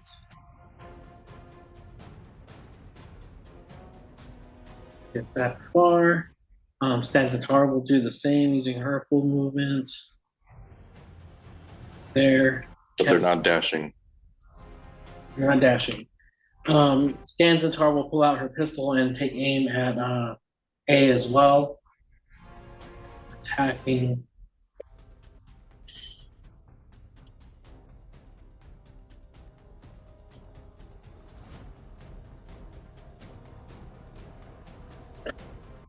Being that 20.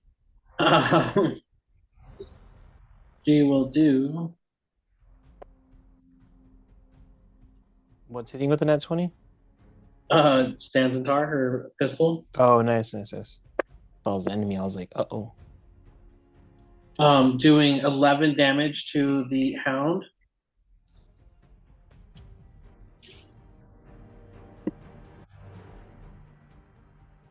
And then that will be her turn. And that leads us to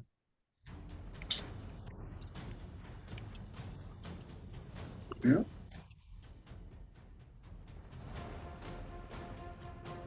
Oh no. Oh yeah, sorry, damn. The fucking other girl was supposed to go first. Oh well. She will run up a little bit closer to you. Tibble getting kind of just outside of this wall of ice, within 5 range of that, and she will cast a spell.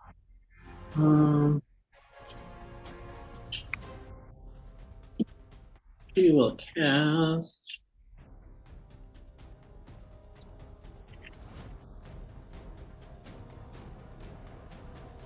She will cast Cone of Cold. Well, fuck. Tight.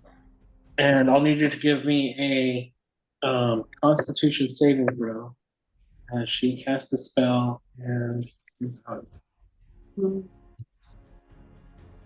It's Constitution? Yeah, Damn, all right. I know I was kind of surprised, but it's because it's cold damage. Yeah. But I'm gonna use my inspiration to reroll that. Okay. Nope, not any better. 7. Okay, that's a fail. So Yeah. you will take 8d8 cold damage. Fuck. That's not good. Damn. It is not.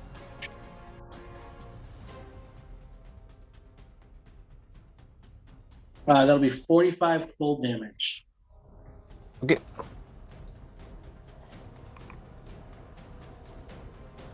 Whoa.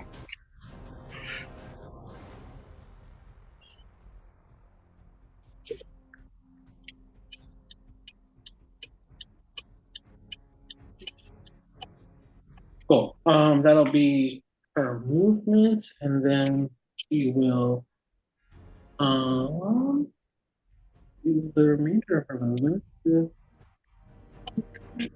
here. She's gonna run around the cave wall there to kind of hide a little bit. Did her wall get destroyed too? No. Oh, yeah, I'll say that additional the portion it touches destroyed it for sure. Those chunks. Okay, after her it is the hound.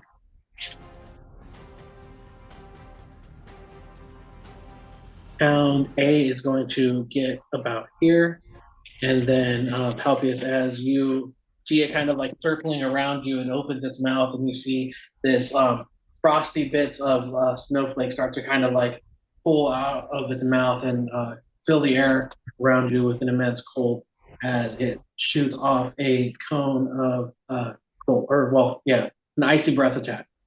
Hold up, give me a second. I'm gonna go inside the house right now. Oh.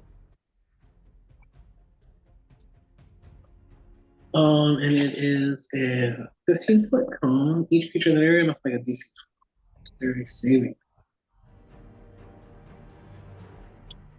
Okay.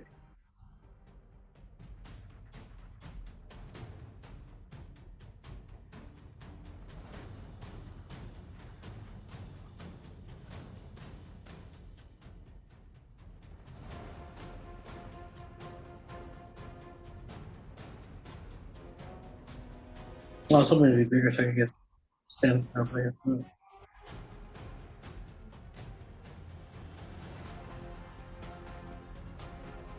Yes, about there.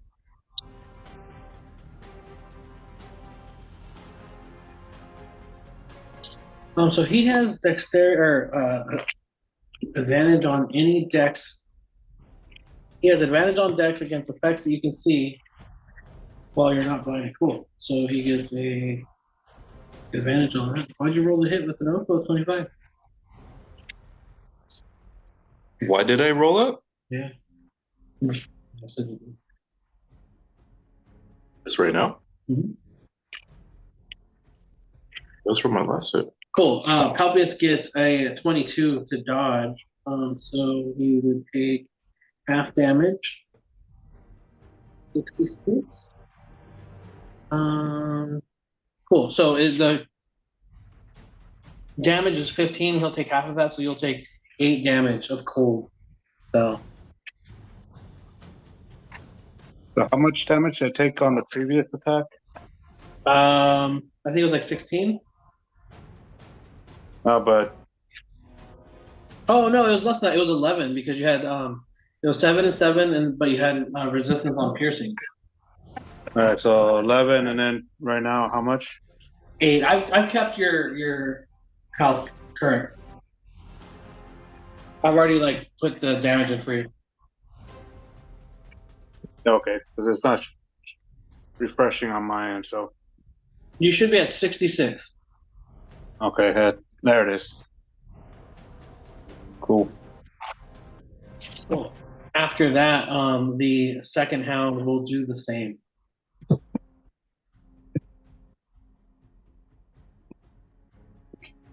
And it's going to be here. And then Sal, I need you to give me another dexterity saving throw with advantage.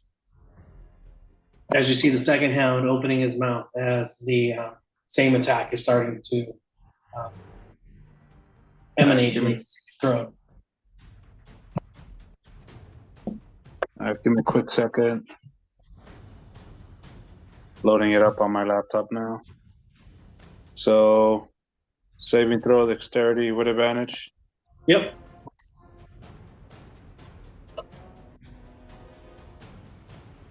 $16. Cool. Yeah, that's a save, so you'll take half damage on the attack. All right, so how much? Let me see.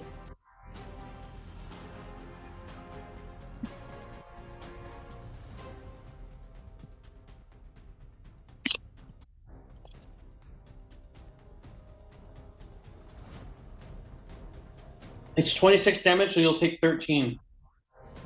All right. And then after that, we're back up to the top with Sybil, followed by Vox. All right. As a bonus action, I'm going to have my spiritual weapon go up and try and find and strike the female. Yeah. I would say you'll be able to make an attack roll with disadvantage because you can't see her, right?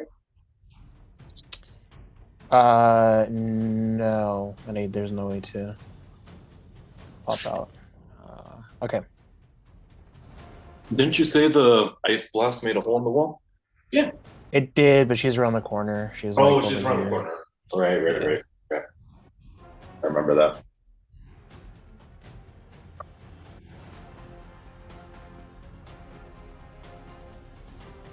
So that's going to be disadvantage. That's going to be a 20 to hit. Oh yeah, you're able to catch her. Go ahead and roll your damage. Damage is going to be 12 points of damage. Okay. Do I get the feeling that she's still up? Yeah, you get to feel this. How it was 12 points of damage? Yes. Yeah, like you hear her like let out a loud grunt of pain. So you know that she's still very much up. Okay.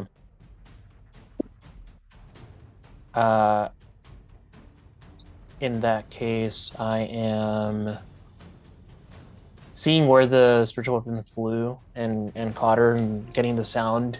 I'm gonna shoot a bead of light in that direction and cast fireball.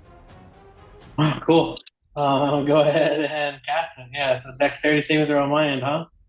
Yeah, What level are you casting it at? regular. So third level, just regular fireball. Okay. Um,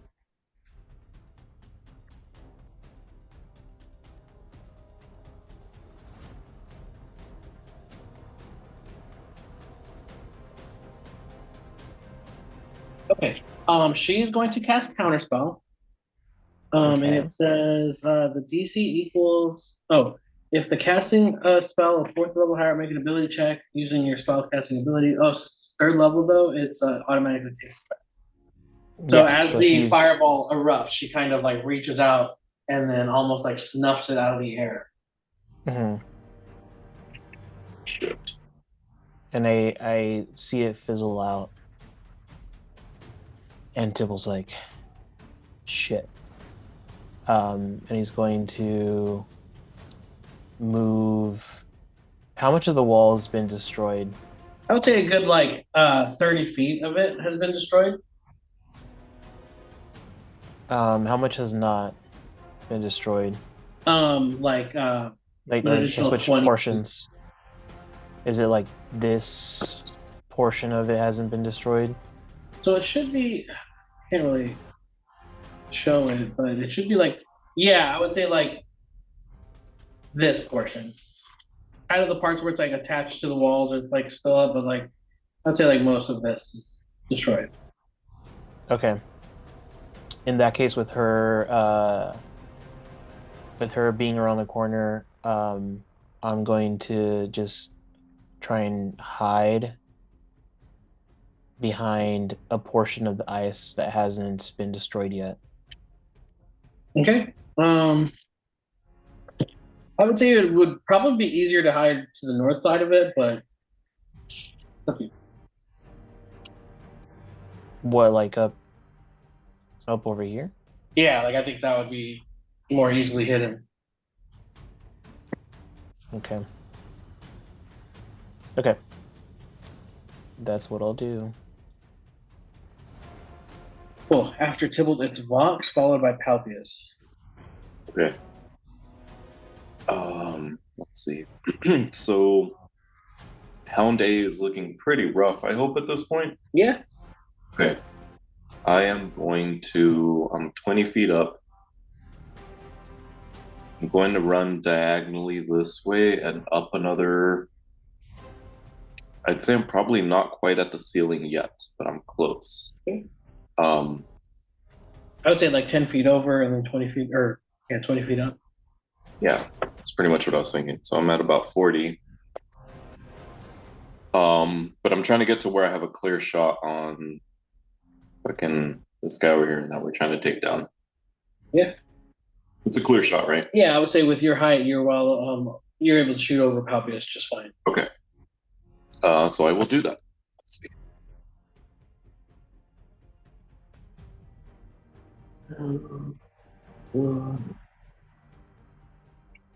Shoot him with my bow.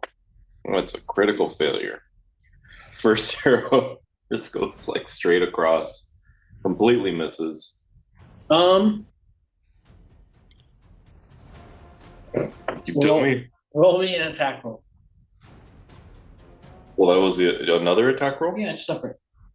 to hit. Okay.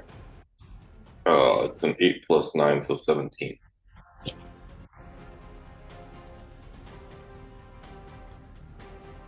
Go ahead and roll damage.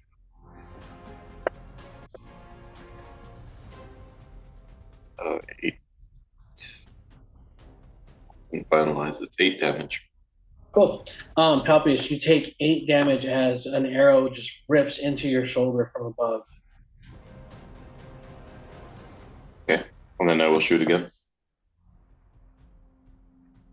And I would be seriously, do not hit me again. This one's a 15 to hit. I imagine like Palpius like looks at the arrow and like breaks it off with his hand and like looks up at you, Vox, and like points at you with your own arrow. And is like, motherfucker. Yeah. 15 hits.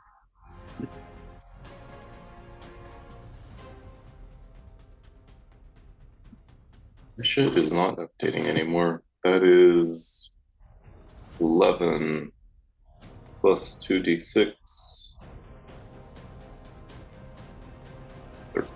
4 damage. 15, right? I said 11 in the beginning. Yeah, so 15 damage for that second hit.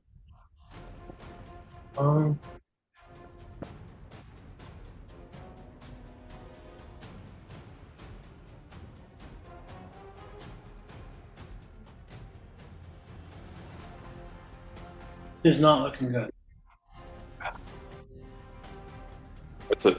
Reuse my movement. Cool. After that, it's Palpius. You have Hound A, which is pretty fucked up in front of you. He just blasted you with a icy cold breath attack. And then his little buddy's next to him as well. What are you doing? I'm gonna hit A. Cool, go for it. Roll with the advantage. Oh, with advantage? Oh, wait. Never mind. No, you don't. You're just raging. My bad. I just add. Do I add the 4 or? Yeah, add your blessing. Are you still maintaining that? 17. Oh, shit. Not been doing that. Yeah. 17 hits. Okay.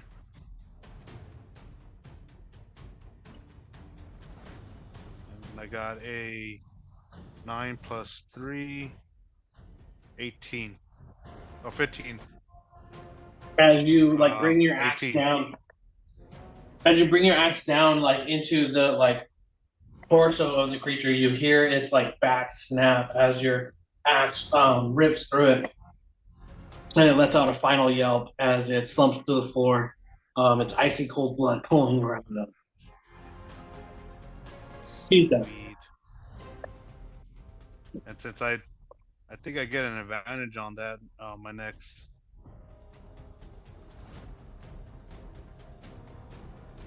Do you? Yeah, when I read. Where is it? Features and traits might be.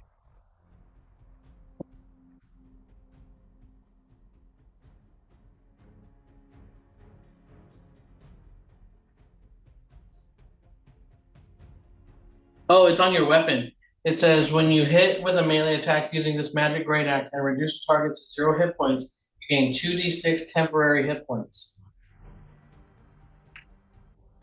All right. That's just hit points, right? Not damage. Yes, 2d6 temporary hit points. All right. So how do I roll that for attacking B now? What do you mean? You can just do a regular attack roll? Just a regular hit? Yep.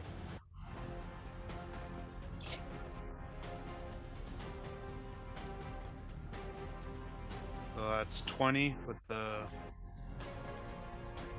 less. Oh, yeah, that hits.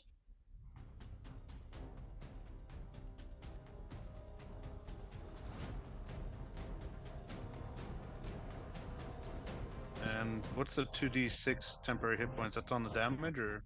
No, that's for yourself. Up near your hit points, to the right of it where it says temp, you can roll 2d6 and then you get that many temp HP.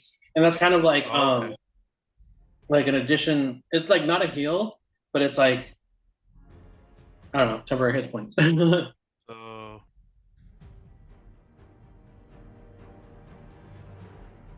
I just gotta roll 2d6s then, or? Yep, so in the bottom left-hand corner, there's this little like dice icon. You Yep. can hover over the d6 and click it twice and roll 2, and then just hit the roll button.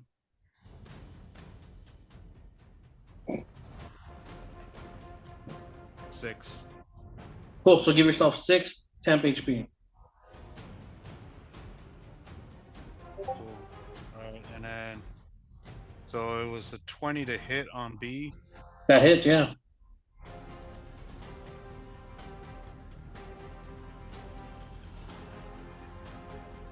+18 +3, 21 damage. God damn. All right, cool. Yeah, your axe is able to just like rip into him after you killed the first one. You said how much damage? 21. Okay, cool. Yeah, that's tight. Um, yeah, so that's your 2 attacks. You still have a bonus action. You can attack again. I can attack as my bonus action? Yeah, if you go into a frenzy, you can attack a 3rd time. I'm gonna save that frenzy. Okay.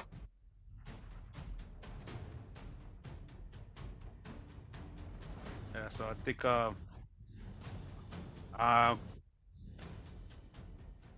where can I move that I'm out of the freaking, path of Vox's arrows and not trigger a reaction from. So you can move like up this way or up around it, because you can, as long as you stay within 5 feet of it, you won't trigger an opportunity attack. So you can kind of like I'll do strafe that. around them. I'll do that, so I'm a little bit behind. I don't know if that help out. Yeah. I'm not taking any more damage from, Friendly fire. friendly fire.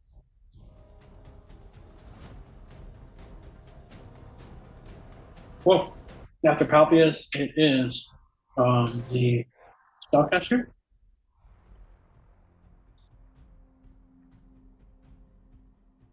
He is going to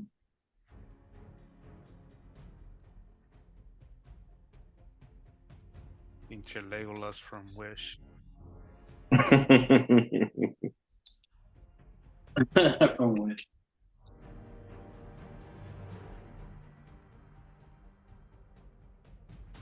Okay.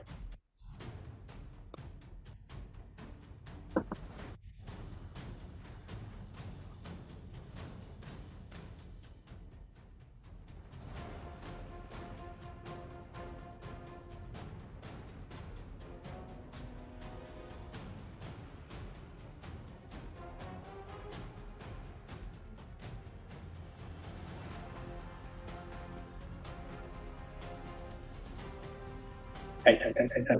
Cool. So she is going to make her way down to the mouth of the cave again, getting to about right here. And she's going to say, "Now, feel the power of the Storm Lord. Feel the wrath of Talos." And she will cast Chain Lightning. And it is going to first shoot at you, Edgar, and Okay. make a dexterity saving throw. Okay. That's a 19 plus 4, 23. 23. Okay, you take half damage. Okay.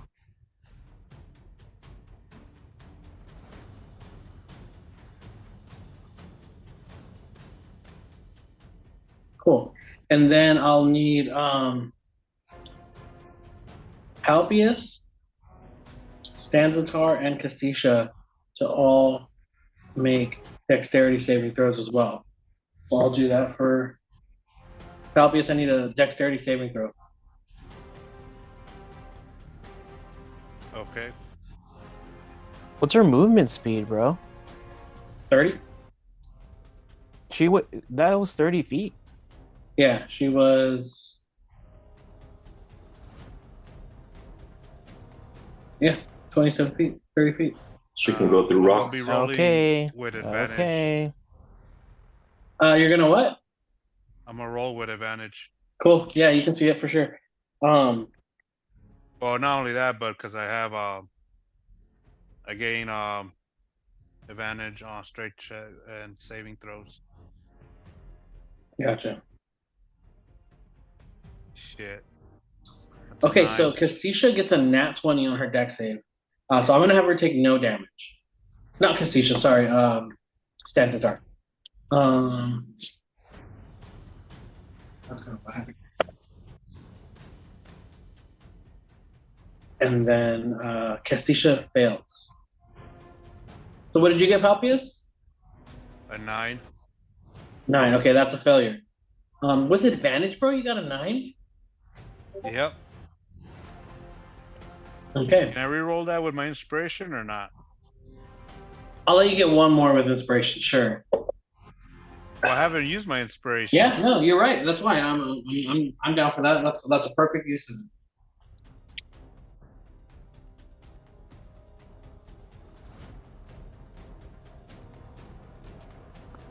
That's not any better. Damn. So got a 2 on that you gotta one. re-roll. I'm sorry. You gotta re-roll a character now. Roll yeah, Snake that's Eyes. it. Well, for those that pass, you take half damage. For Castisha and Palpius, you take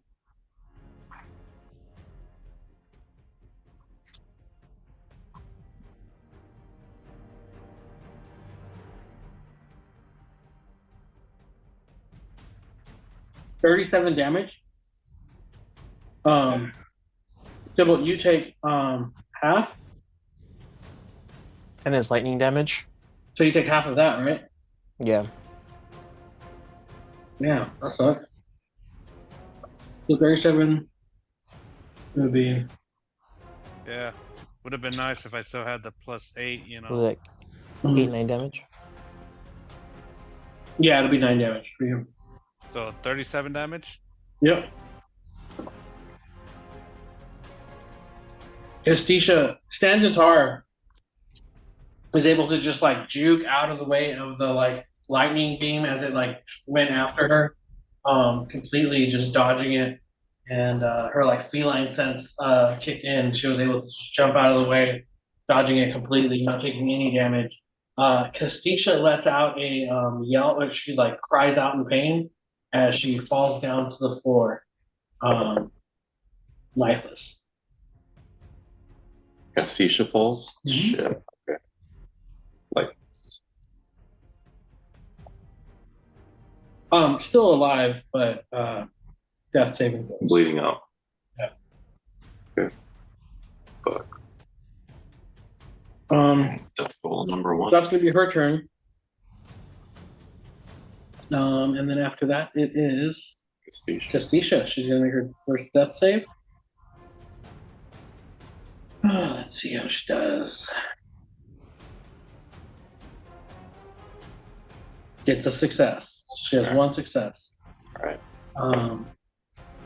After that, it is Stanzatar. Stanzatar is going to run over. No, she won't. She would run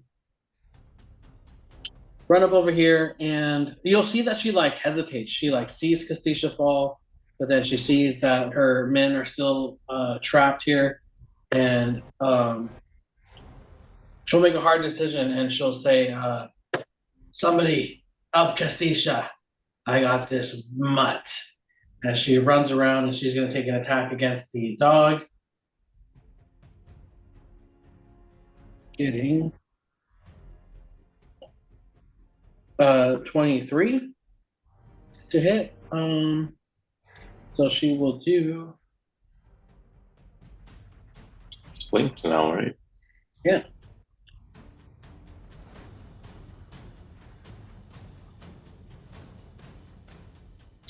And she'll do 22 damage to the dog as she pulls out her short sword and is able to just get it like right in its vital spot and apply a sneak attack damage as well. The dog lets out a loud yelp as it reacts, in pain and pulls away. And she says, "Fox Aslan, I'm counting on you."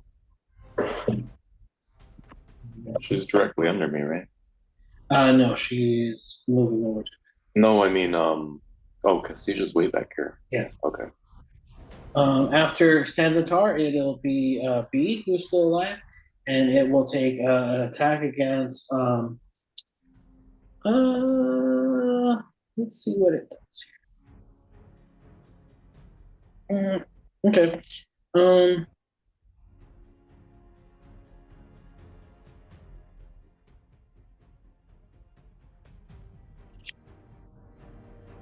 Cool.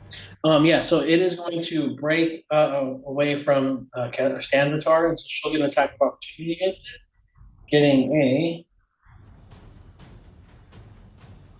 a 6 to hit, so that's a miss, which is great for the dog. He is going to whip around here, and then again, Palpius, I need you and Stanzatar to both give me dexterity saving throws as he opens up his mouth, and his icy breath is now charging, and then creates a complete blast towards the two of you.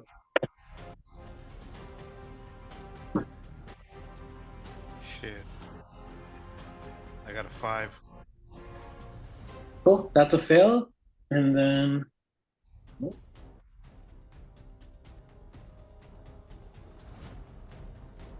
Stanzatar gets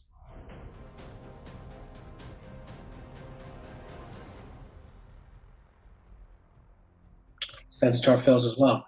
I need you guys to take 30 cold damage. God damn. As Stanzatar reels backwards and drops to one knee. She slowly starts to stagger back up, but she's looking rough. How are you doing, Palpius? It says failure success after I put the 30. Okay. Palpius falls to the ground lifeless. I got a question. Yep. Can I use my relentless endurance? What does that say? Yes, I believe yes you can. What does it When say? you're reduced to 0 HP but not killed, you can drop to 1 HP instead. Cool. Once Yep. per long rest. Yep, absolutely. So you fall to one knee, Palpius, but you feel that last bit of resurgence as, like, deep within your chest, like in your inner soul, you feel this burning rage start to erupt from your heart as it just ripples through your body and just alights your muscles, and you're able to just find the endurance to just catch yourself from falling as you stand up in a fit of rage, letting out a loud roar, almost in defiance of death. You're able to be at 1 HP. Yay. So how do I So just, fix those? I think I'll you just do should one get- heal? Yeah, 1 heal, exactly. Alright. Cool.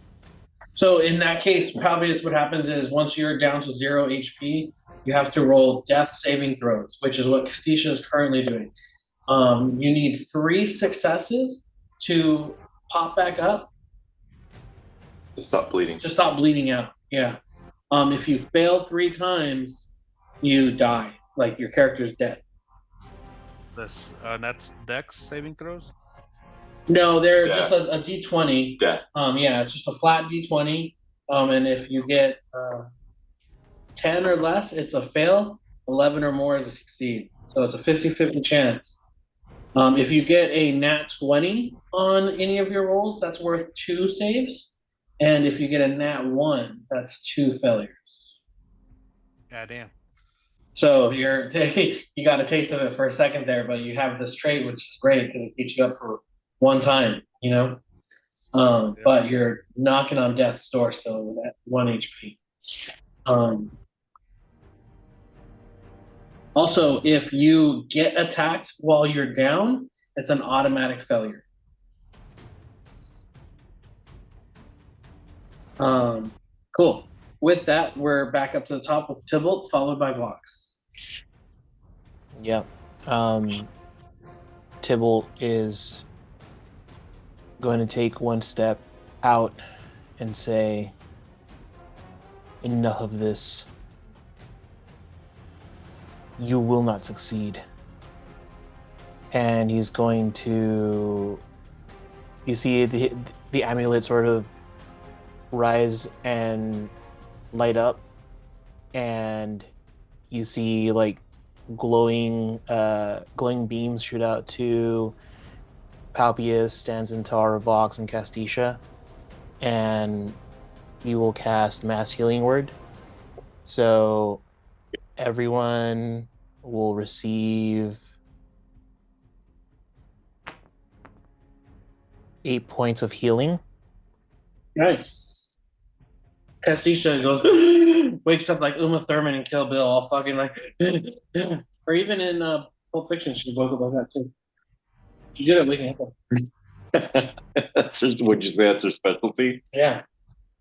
Nice. And you kind of see the orbs like know where they need to go and just leave and provide the healing at the same time. The center orb is charging up and is almost like it's glowing and starts to glow to the point where you can't directly look at it, and you see a beam of light directly above the female priestess start to glow and illuminate with the same orb, and Tybalt is going to cast Flame Strike directly on her. Ooh, all right. What is that? A dex save? It's a Dex 21 save, yeah.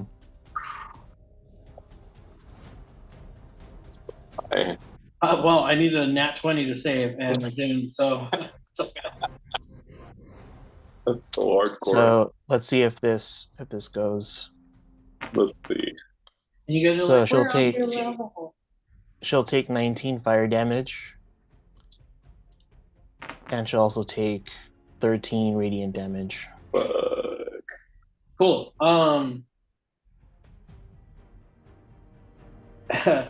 As your what does your flame strike look like? Like how do you cast it, and then what is like how does the magic like materialize, and like does it take a form, or is it just like a flame that like appears? Like are you Roy Mustang, or are you like attacking with like I don't know, some sort of flame weapon or something? No, it's the amulet itself that's sort of channeling, and almost like a portal. It's the illumination looks like it's coming from the orb to sort of cast misdirection, and as she looks up, she realizes that there's sunlight that just gets brighter and brighter, almost like a nuclear weapon where you think it's just the sun, and just keeps getting brighter and brighter, and to the point where it starts to burn, and it keeps burning and burning, and you have the fire sort of start to steam from the bottom, and she just gets microwaved in that cylinder. Cool. I will say that as the spell takes its effect, and you see this cylinder, this beam of light, kind of come down from almost as if it like opened up from the heavens and are shooting through the mountains that you guys are, hundreds and hundreds of feet underneath.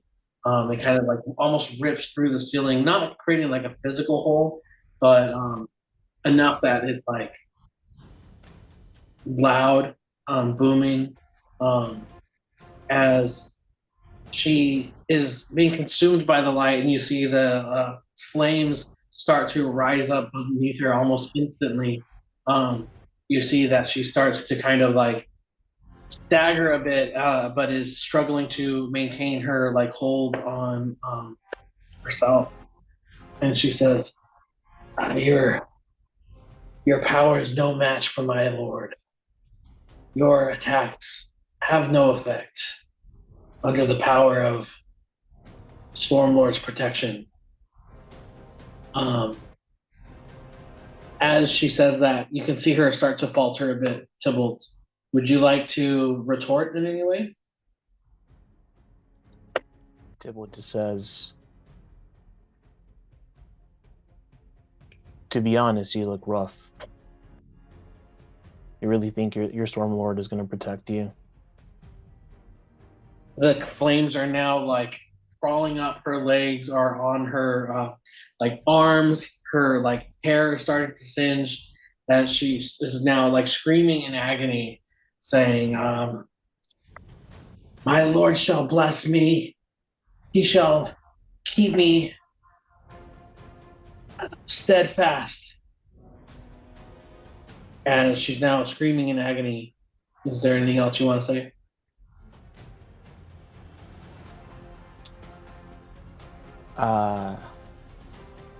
Tybalt just says, tell the Stormlord I say hello. And with that, her body will be completely consumed by the flames as the radiant beam of light coming through the mountainside is now just kind of like searing her flesh away as her like flesh starts to just burn and rip open as she's now wailing in agony. You see that there are bright lights shining through her eyes and from her mouth, her ears, as she's now just like rising up into like the heavens. Her body starts to shake violently, and then she explodes in an explosion of fire and light and bits and pieces of body as chunks of meat fall to the floor, sizzling. She falls dead.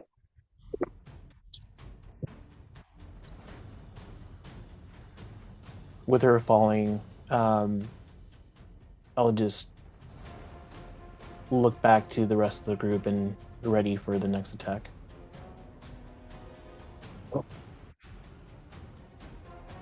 After that, it's Vox, followed by Populus. So what is it going to cost me in terms of action economy to jump down to Castisha? Is that going to be like an action or like... No, I would say that's just movement. You can use one movement to get off the wall and fall the 40 feet, but that's a 40-foot fall. Okay. So would I be able to run down the wall a little bit and then maybe make the leap and try to resuscitate her with a potion? Well, she's resuscitated. Well, she's resuscitated. Oh, she is, So because he don't healed build her. everybody, Oh, okay. We're good then. So in that case, that's right. I don't know why I didn't think about that. I'm gonna run around the wall a little bit. Do I get any kind of advantage from my height? Or even if I ran up to like right up to the corner almost, like at the top of the wall. Sure. Okay. You can use your bonus action to Switch my country. Correct. Yeah, so I'm going to do that. I have to do that.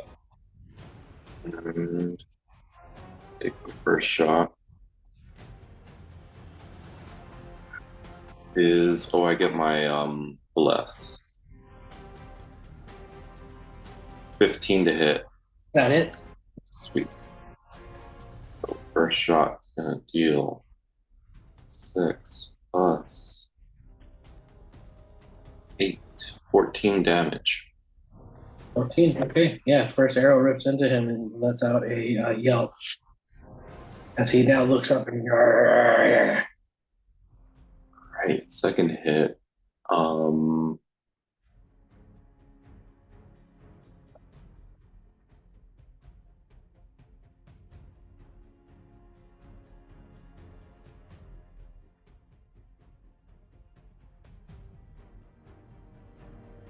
16 to hit. Hits. 4. 9 plus 14 more damage. Okay, he is panting heavily, bleeding out from the multiple arrow wounds in his body. struggling to stand up, but he's able to find his footing and just kind of shake his head clear. So he's now looking around, surveying seeing where the next attack's coming from. Okay. And I will yell, Balbo, sorry for hitting you. Finish the job. After that, it's Palpius. With pleasure. So I'm attack. That's 27 plus 4, 31 to hit. Yeah, that hits, man. Anything else? And that's a 19 Damage? damage, yeah. 16 plus my 3. Cool. How do you kill this dog?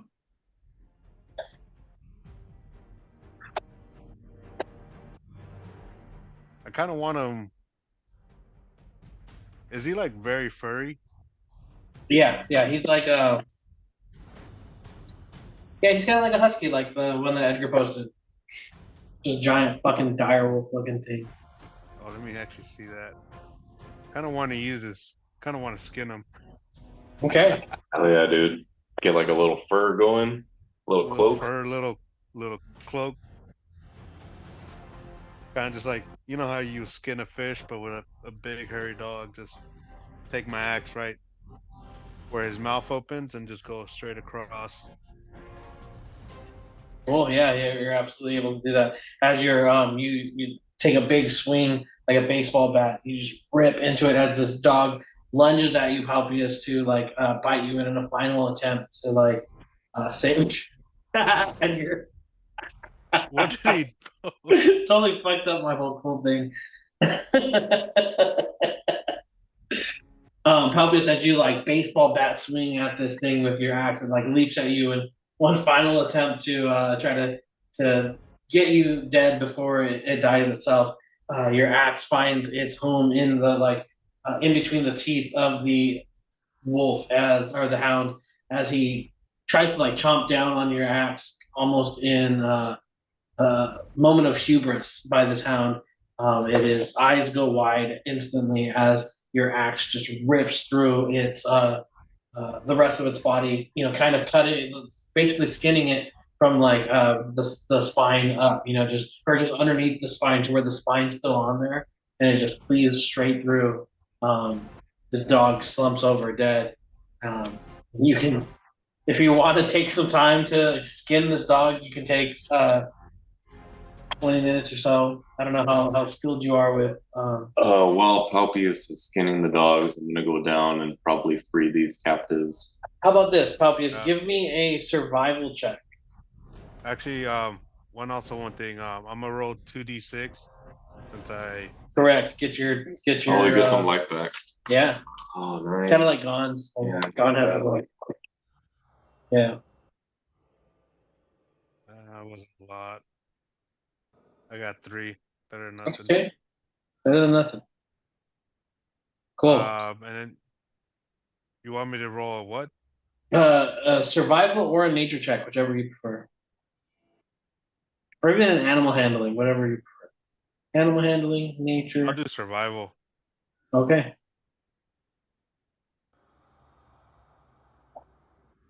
I don't get advantage on that, right? No.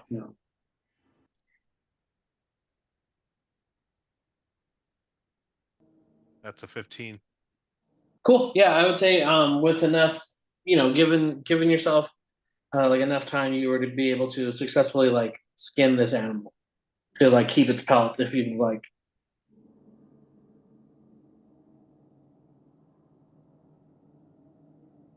And I would say that because this is a larger than normal hound, being that it's like the size of like a dire wolf, it would fit like a person of your size perfect. Sweet. Yeah, I would say, once you get back into town, you'd probably be able to find somebody that could like fashion that into like something you could wear or something,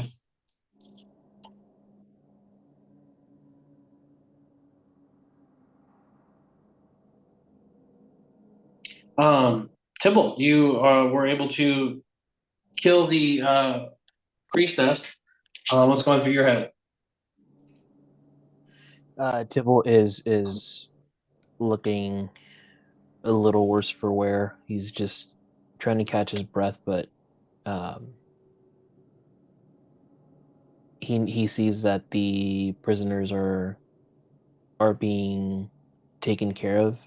So he's gonna go over and inspect the priestess and look for anything that may have survived the attack on her.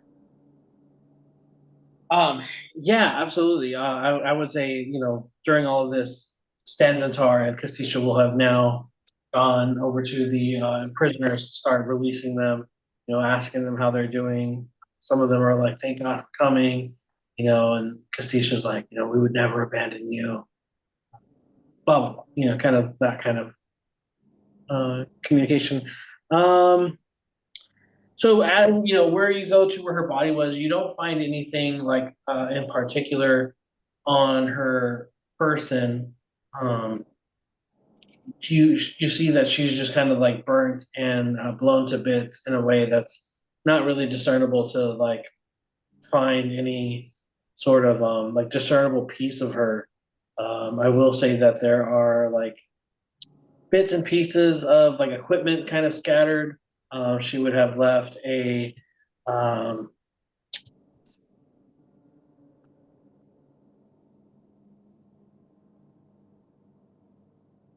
Um,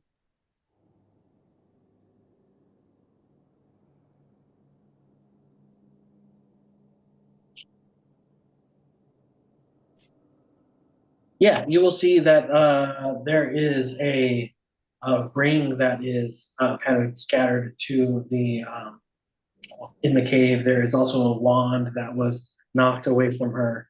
Um, Okay, I'll uh I'll pick them up and pocket them for identification later.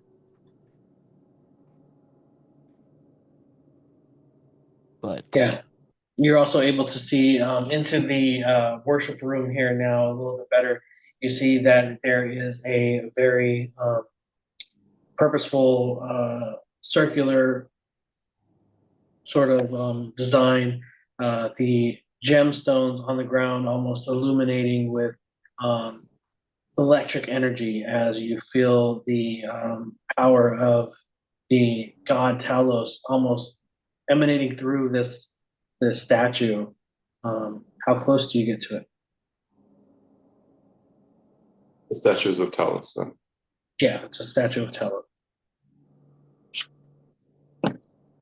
uh I'm gonna get close but not enter the room. I just want to inspect the runes or anything that may be lit to try and identify if the ritual has kept going even though the priestess is gone. You don't see any sort of indication that there is like magic that is like currently emanating from any particular source in a way that seems like it was part of the ritual. Although the gemstones are magical in nature, they are not necessarily like reacting in any way. You just can tell that they're magical. The statue itself has um, subsided from its like electrical current that was pouring out of it. Um, Um, okay, I'm going to be cautious and send out my mage hand to apply pressure to the gems to see if that has any reaction to anything. You see that like as your mage hand kind of like travels across the space that they are on, like as they pass over them, the gemstones do sort of react to magic, but nothing physical in any way. They just kind of like light up as like you kind of cross over it. Okay. Um, You'll also notice that behind the statue is a small chest. I'll uh, I'll call Vox over and say we have a few items here. I don't want to do anything that may trigger further threats. I'm not up to that challenge quite yet. How big is the chest? I'll come over. It's about like it's not like a big chest. It's something that could easily be carried by like it's maybe like the size of like a lunchbox, maybe a little bit bigger. I would say like a foot long, maybe like 6 inches wide, maybe about like 10 inches high, maybe 12, I guess. Um, Should we use our mage hands in combination and pull the chest out?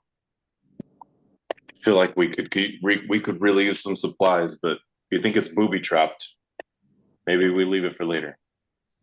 Maybe not the chest, but perhaps the gems that are inlaid on the perimeter here of the ring.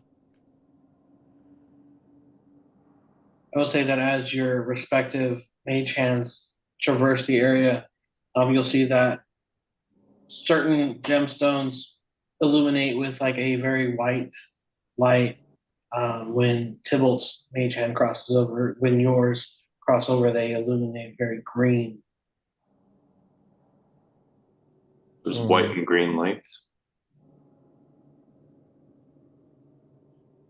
It might be they may be reacting to our unique type of magic. They may be conduits for whatever magic is used upon them.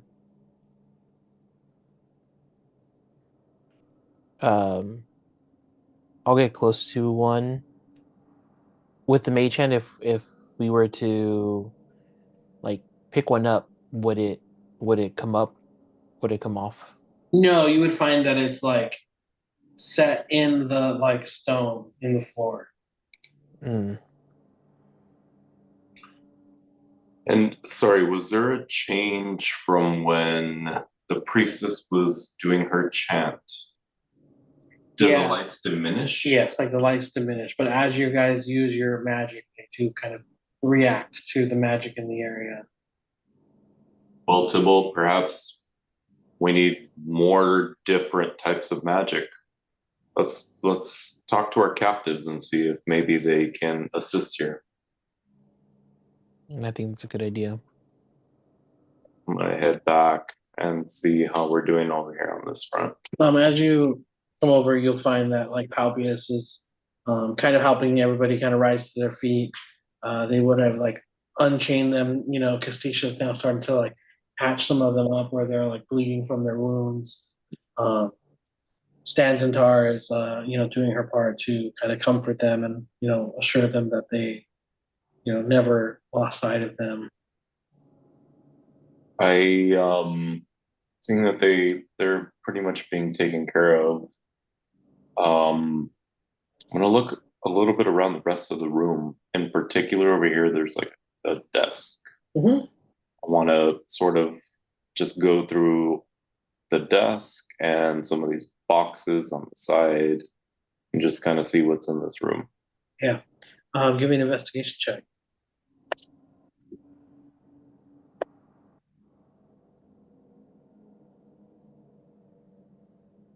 It's an 18 plus, I get a bless on it.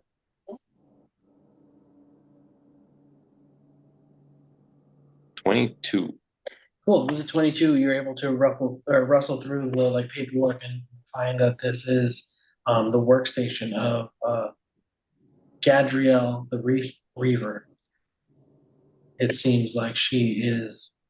You find several like letters of correspondence between her and Paralyzed Stormborn. Sorry. Um, uh, Gadriel seemingly being a high-ranking member of the Cult of Telos. it was kind of set in charge of the Thunder Cliffs here as Fairlight has left to pursue other ventures. You see that there is mention of um, uh, mention that with the failures of the cult, Talos is growing angry, and she is moving on to um, the Tower of Storms to establish a new um, point of Stronghold, kind of. stronghold, yeah, to kind of give the cult a different, dig into a different area and establish themselves somewhere else. She will have given Gadriel instructions to, hold down the fort here, essentially, to make sure that she is feeding the creatures and to not do anything drastic, as she doesn't want her to temper with power that is beyond her. You can see that she like warned her essentially. Um, she says to that to keep the prisoners alive, because she will definitely come looking for them.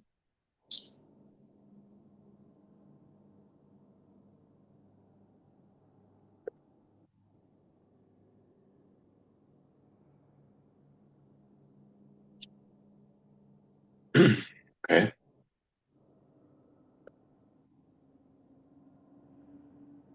Is there any mention of where the Tower of Storms might be? No. Okay. All right. And that's the most useful, right? There's nothing in these boxes or. That's the most useful that you find.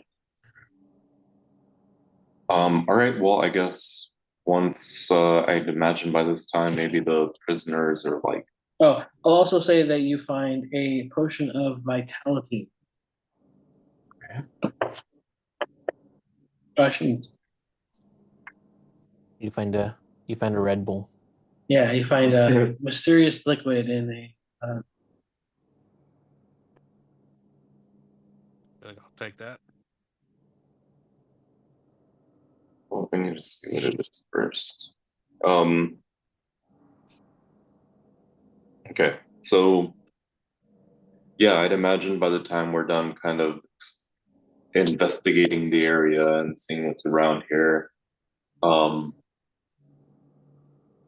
I'd probably find the captive that looks like they're in the best shape. I mean, if there's anyone that's like dire, They're all pretty rough.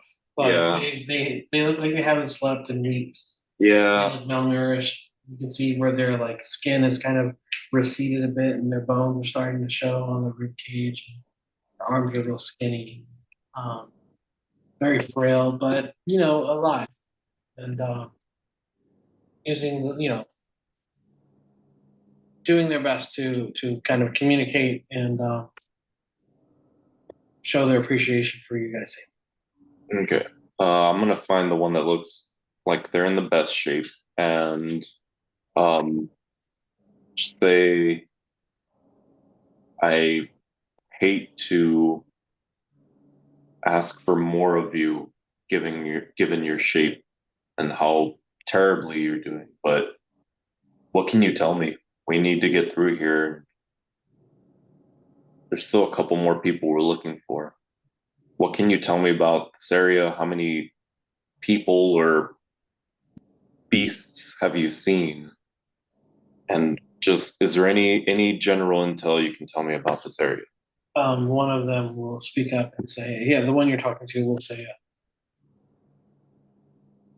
we haven't seen much of the caves themselves, but I will say, now that Gadriel's been dealt with, only leaves her Lieutenant Sovendal. Him and his mercenaries roam the caves. I've seen them from time to time. Very dangerous looking We never saw them coming on Stormwreck Isle. I thought they captured us. What isle? Stormwreck Isle. And they'll say, Faralai kept us alive, but Gadriel was intent on sacrificing us to her Stormlord. We were moments away from death when you arrived. You were forever in your death.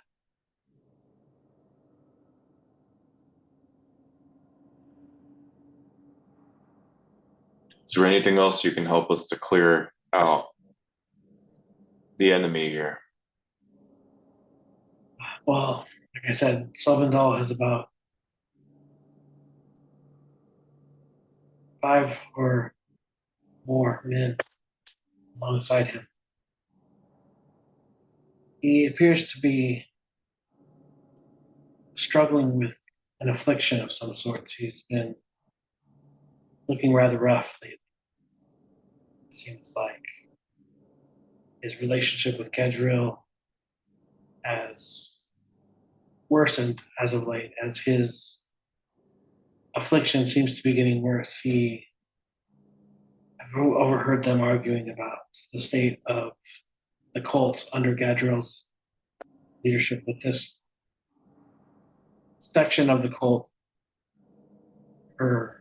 she seems to have been very power hungry, and it seemed like Sylvandal was not in accordance with her in that regard. Every time he would come to try to talk her out of doing something vile, his affliction seemed to be worse and worse. I must warn you, though, that his security team is unlike any force I've ever faced before. They are very thorough, very efficient. I would urge caution if you come upon. It's exactly what I was looking for. Thank you, and Well, I wish you well on your recovery. thanks.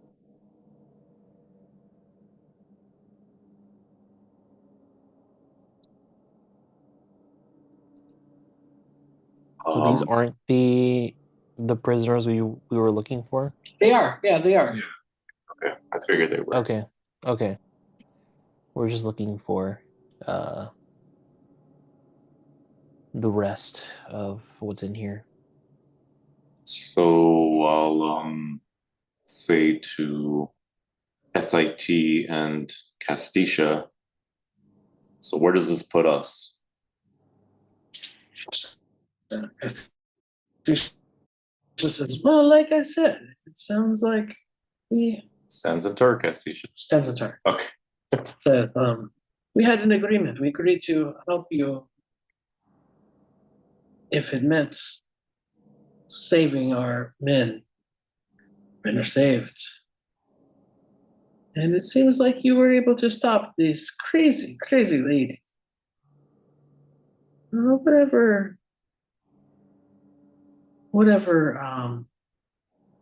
treasure you might find, I will accept my agreed upon rate, and we will take you back to Leyland successful.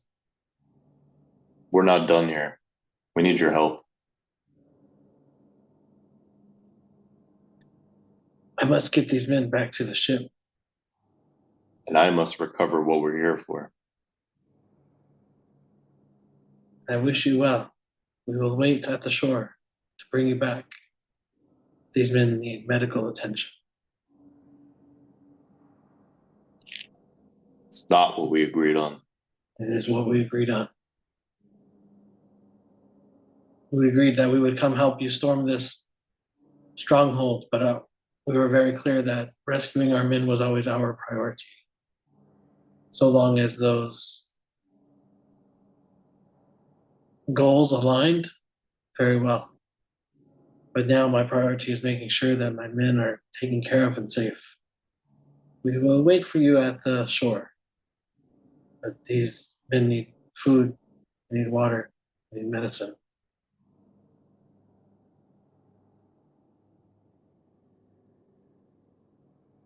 Hold on. Trying to see what we agreed to.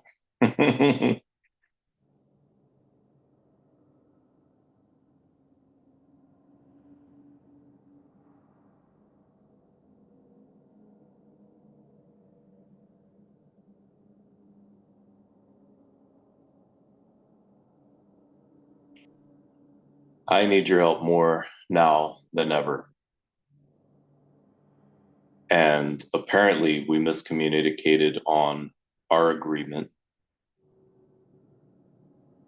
What did it say? Well,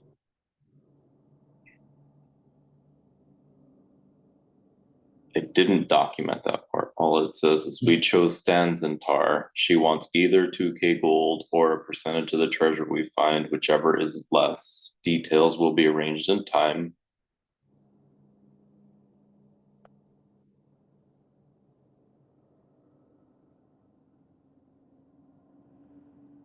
It was that she would get us here, and then we tried to convince her crew to join us, which we did, and then no one came.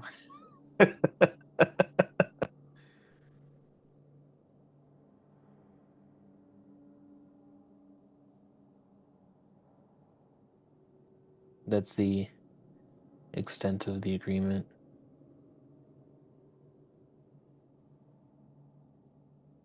I'm not paying you to recover your men.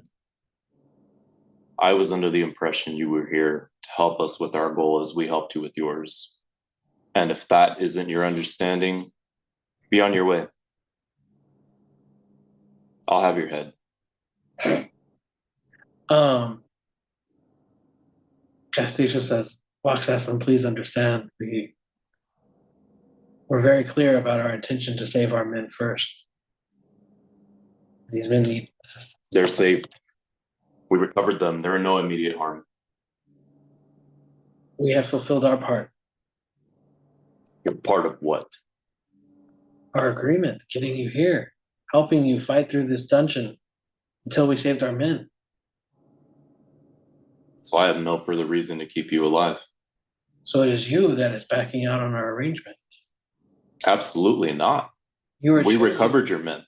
You are choosing to back out of our agreement. We agreed that we would help until we saved your men. Now we need to help our men.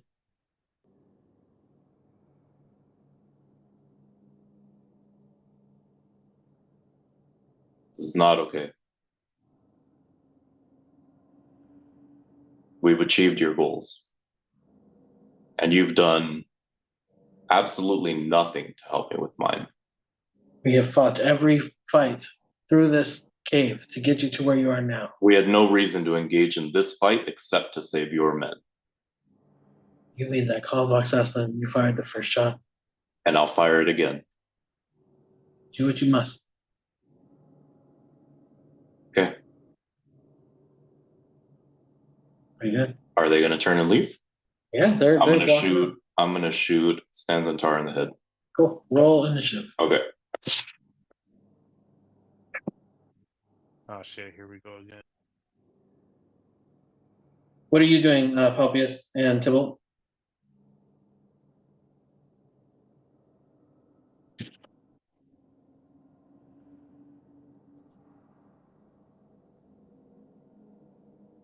Wait. Oh, you say initiative or my attack? Initiative. Okay.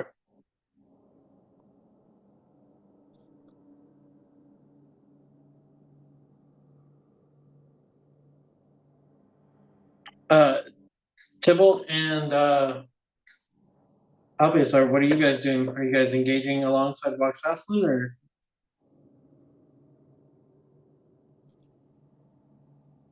Am I still raging?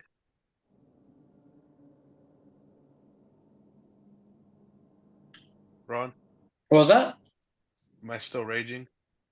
No, I would say enough time has passed that would have subsided.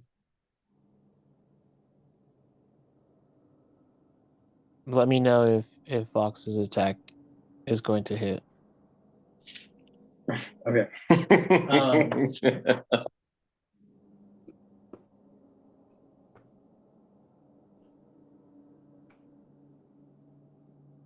What was your initiative roll? 14. You would go first. Okay. All right, then I will. If we're going in turn order, and mechanically speaking, I think I can cast my bonus action Hunter's Mark on Stanzentar. Yep. And let me make sure that I don't need to use a new spell slot for it.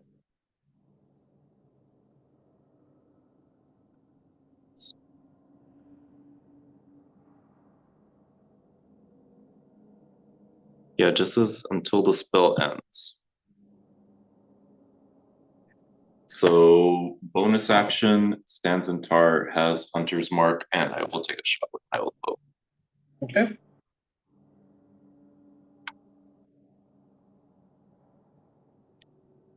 And I still have Bless, right? No, that was Oh, okay, dropped 15 to it. hit. 15 to hit. Yeah, and I like I said, I would have shot that attack once they were walking away from me. So I don't know where that would put me on the map or them on the map. I would say that they are probably like, Oh, sorry. yeah. I was trying to move my map right when you did that. Okay. So, yep, I just walk right into the open right here and take a shot. So that was 15, I think I said, yeah, 15 to hit. Miss. Okay. Stanzentar, you help me. Just as I've helped you this entire time. Shot. That one is 16 plus bless. You don't get blessed. Oh, sorry, 16 to hit. No. Okay. That's when Tybalt speaks up and says, Vox, conserve your energy. We have a larger threat here. If Stanzentar wants to protect her men, you would do the same. They need medical attention. They need to get back to the ship. They need her protection. As do we. We only engaged in this fight to save her men. We had no reason to come here. And now she can't return a common courtesy. We had all the reason to come here. This was our fight. I speak not of generalities, Tybalt. I speak of these rooms. We could have bypassed her men and not done anything here. Castillo says, you're the one that led us to this room. We followed your lead. And we didn't have to, and I expected a common courtesy in return. We fought alongside you, almost to the death. Yeah, I'm not budging. So I don't know, my turn's done, I guess. Yep. Okay. After that, it would be Stanzitar and Castisha. They are going to say, Tybalt, speak to Vox Aslan. We mean you no ill will or no harm. We're just trying to get our men to safety. There are still further threats in these caves. I won't let them walk out alone. I will ensure that they get to safety. I think that, at the very least, should be respected. Ensure your men are safe.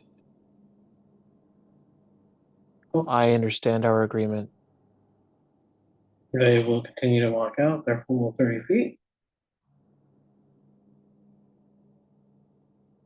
And it's Palpius, do you want to say anything or do anything? As Vox is firing off at these people that have helped you this whole time, took you into their ship, fed you, got you guys drunk, saved you guys when you guys blew somebody's brains off. Just gonna tell him, Vox, I think we need to rethink this. We're in no condition to, start a second battle. I'll lay off, but they're dead to me. And I tell him, in time, we will get our revenge. I'll hold you to that. hold you to that, Palpius. And I just put my bow back and walk away, I guess, or walk to take a short break there. Yeah. And yeah, Stanzatar and company will go ahead and make their way. Tisha will turn to you, Tybalt, and say, as we said, we will find you. We will wait for you at the shore. Once you guys have completed your mission, we will bring you all back to the ship, and then return you to Leylon as was per the original contract. We thank you for getting us here safely, and please tend to your men and let the rest of the 99 know that we've only gone part way, but we need them for the second half. Says we will, and then bids you adieu. Stanzatar will turn and look at you, Fox, and say, "I'll be on the ship whenever you're ready." Give you a wink. Yeah, I probably wouldn't even turn even after I heard her voice. um,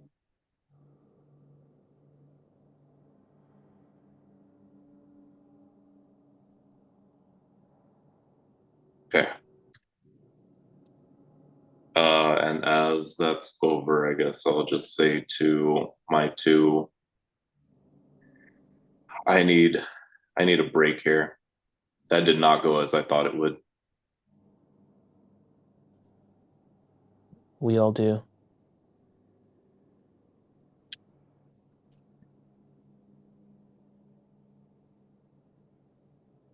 I think this is a good place to call it. I think so too. Yep. You guys want to finalize any notes? Yeah, I've been taking some. I figure you're fucking Dave over there all pissed.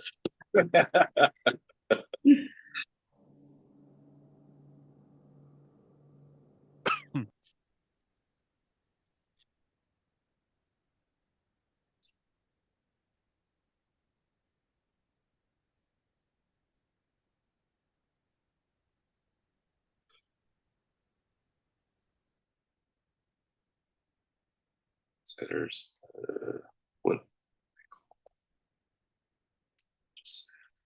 Alpus is looking pretty rough, huh? Yeah, I'm pretty beat. Tybalt's not looking too hot either. I'm in need of a long rest. And just 1v1 the sorceress. Yeah, you did. That was pretty badass. Yeah, I got desperate there. I was like, I ended up how do I using a do lot. I mean, I ended up using a lot of my stuff, so it's the second half's going to be a little rough. Although I need to remember whether I regain spell slots on a short rest or not. Let's find out. I forget. I feel like it's only warlocks. I think so. Maybe sorcerers Warlocks too. And then like there's some things that fighters get, but it's and they're not spell slots, but they're like Oh, that's what I get. I get my my challenge divinity back. Oh, okay, cool. Some. Which I was gonna use, but I didn't. I wanted to guarantee that she would go down because I knew that one more attack would have wiped us. Yeah. That Cone of Cold is killer. Like 5th Yeah. level. I was bummed because Hits like a a truck. I was hoping it would get more people, but it was just you. So I was like, shit, man. had like 3 of them. There were 3, right? Oh well, she had a cone of cold, and then the dogs both had like an ice breath attack. Yeah. Shit, fucked us up. I was gonna do a move with like Rule of Cool where like she set up an ice wall and I was gonna use my flame wall and just like tear it down. That was Just melted it. Yeah, that would Yeah, it would have melted the whole thing. But I was like, it would have been just for coolness because it would have done no damage, save for like the wall coming down. I mean, my wall would have stayed up, but she would have never crossed it, and then she would have never Yeah. gotten hit by it. So there's no way to move it. Like once you set it up, it's done. I really liked that you blasted a hole through the wall with the cone of cold. Mm. That made for an interesting dynamic. Hmm. Yeah, because like I didn't want to. I knew that I had to get closer to be able to use some of my AoE attacks, but like Tibble fucked me up on that first little stanza. Oh no. So I was like, shit, like I gotta keep my like distance at the same time. So I was like, let me just do a wall. And then I wanted to I wanted to use the dogs more efficiently, but like Hubby's just did the right thing and got like right in their space. Yeah. Immediately. Locked them down. And that's why I was like trying to use Yeah. like their like icy breaths, but I was like, No, and then no one else is fucking here. you had the perfect counter because you like ran away with him so he wasn't flanked, right? You ran him into the corner, and then you would have killed Palpius, but he had that fucking Yeah, Palpius, Mhm. dude. Damn, that was fucking That clutch. saved us so much. Yeah. Well, Edgar's Yeah, healed too. 'Cause Yeah. everybody was rough at that Yeah. point. That helped. I Helped a figured lot. it would Dave's have. arrow didn't help for shit. Yeah. Fox's arrow. Whoa, whoa. Bro, yeah, he got a nat Okay, one well, on Eight normally damage. nat ones don't hurt your allies. Whatever. But he was standing right there, and it was like a foot difference, you know? It You it weren't creates a fun dynamic sometimes. Mhm. It does suck when it hits like if it's a few points, sure, but like 8, 9, 10 points, you're like, oh, that stings. Yeah. And like, I gave you the opportunity to miss again. You know? And you hit. Yeah. All right. No, I know. Yeah, at the end I couldn't let that go, man. That's just like I was like I shouldn't do this as Dave, right? I'm like I can't just fucking fuck her up. Mhm. But I was like that's not what Vox would do, so here we go. It's just the way it had to go. Are we doing a session at the cabin or what? No, because there's like I would most Yeah. of us play D&D. I think the only one that doesn't is Susie, right? Yeah. I think she's the Yeah. only one. And But she she would likes play. She would play. she likes listening in. Yeah, she could play. Well, Yeah. I'll tell you this. Francine kept asking me for different stuff. She's like, "What do you want? What do you want?" People are asking, and so one of the things I asked for is a one-shot book. And Okay. if I end up getting that one-shot book, maybe we can do like a quick little like 3 or 4 hour session. I'm sure Susie would have fun with it too. Like Yeah. I think all of us would have fun, but we'll see. We'll see what the vibe's like and if we have time for it. Everything.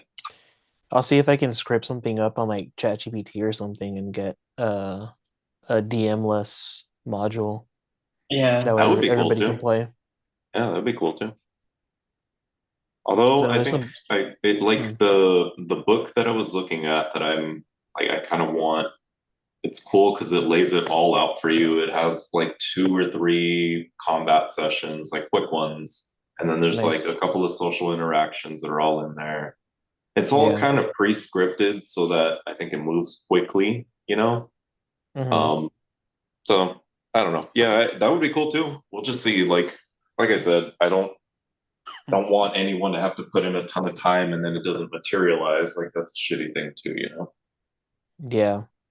I'll you said you had limited space on in your car, but I Well, was thinking of no, I do, but so I have this giant shell thing that goes on my roof, okay. and I've had it for a bit now because my brother-in-law gave it to me, and so like I've just been kind of not doing anything with it, but I finally ordered the roof rails that go on my car.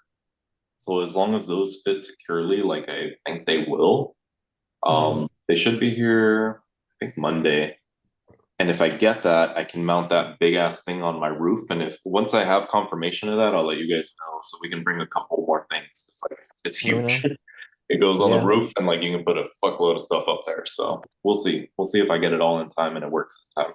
I've got some board games I can bring along too. So Yeah, so we have a couple we want to bring, but obviously, like the more the better, right? Like we have throw burrito, which is basically like spoons. We're not getting our fucking security deposit back. They're soft burritos. But it's like spoons, but like with a really cool kind of combat element to it. Yeah, it's kind of fun. mm, Yeah.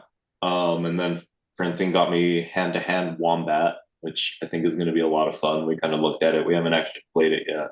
Again, yeah. that's security deposit's gone. Bro, drunk Andre, he's gonna try to fight you with the wall back. Yeah, we have a bunch. So yeah, like I said, I'll let you guys know, and then we can just load up on significantly more things. I think if I'm able to get that all working in time. Yeah. And then I still Cool. gotta check the road conditions before we go because that snow looks fucking serious, man. Mm.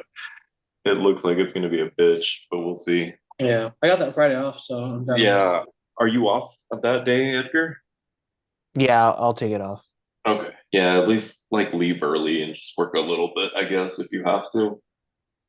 Yeah. But that No, way I we mean, can. Well, he's got Probably be to up the drive up mountain here, first. so you'd have to leave kind of early to Yeah, that's be true. here by the Give time you we're guys a ready. heads up. What'd you say, Sal? I'll be up the mountain first. I'll give you a heads up.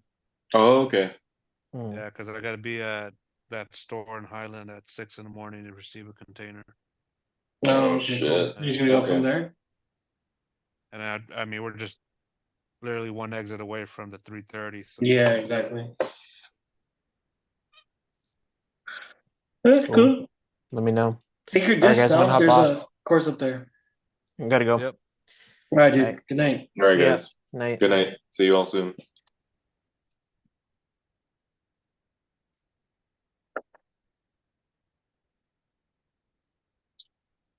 Do you think I was gonna attack her, Ronnie?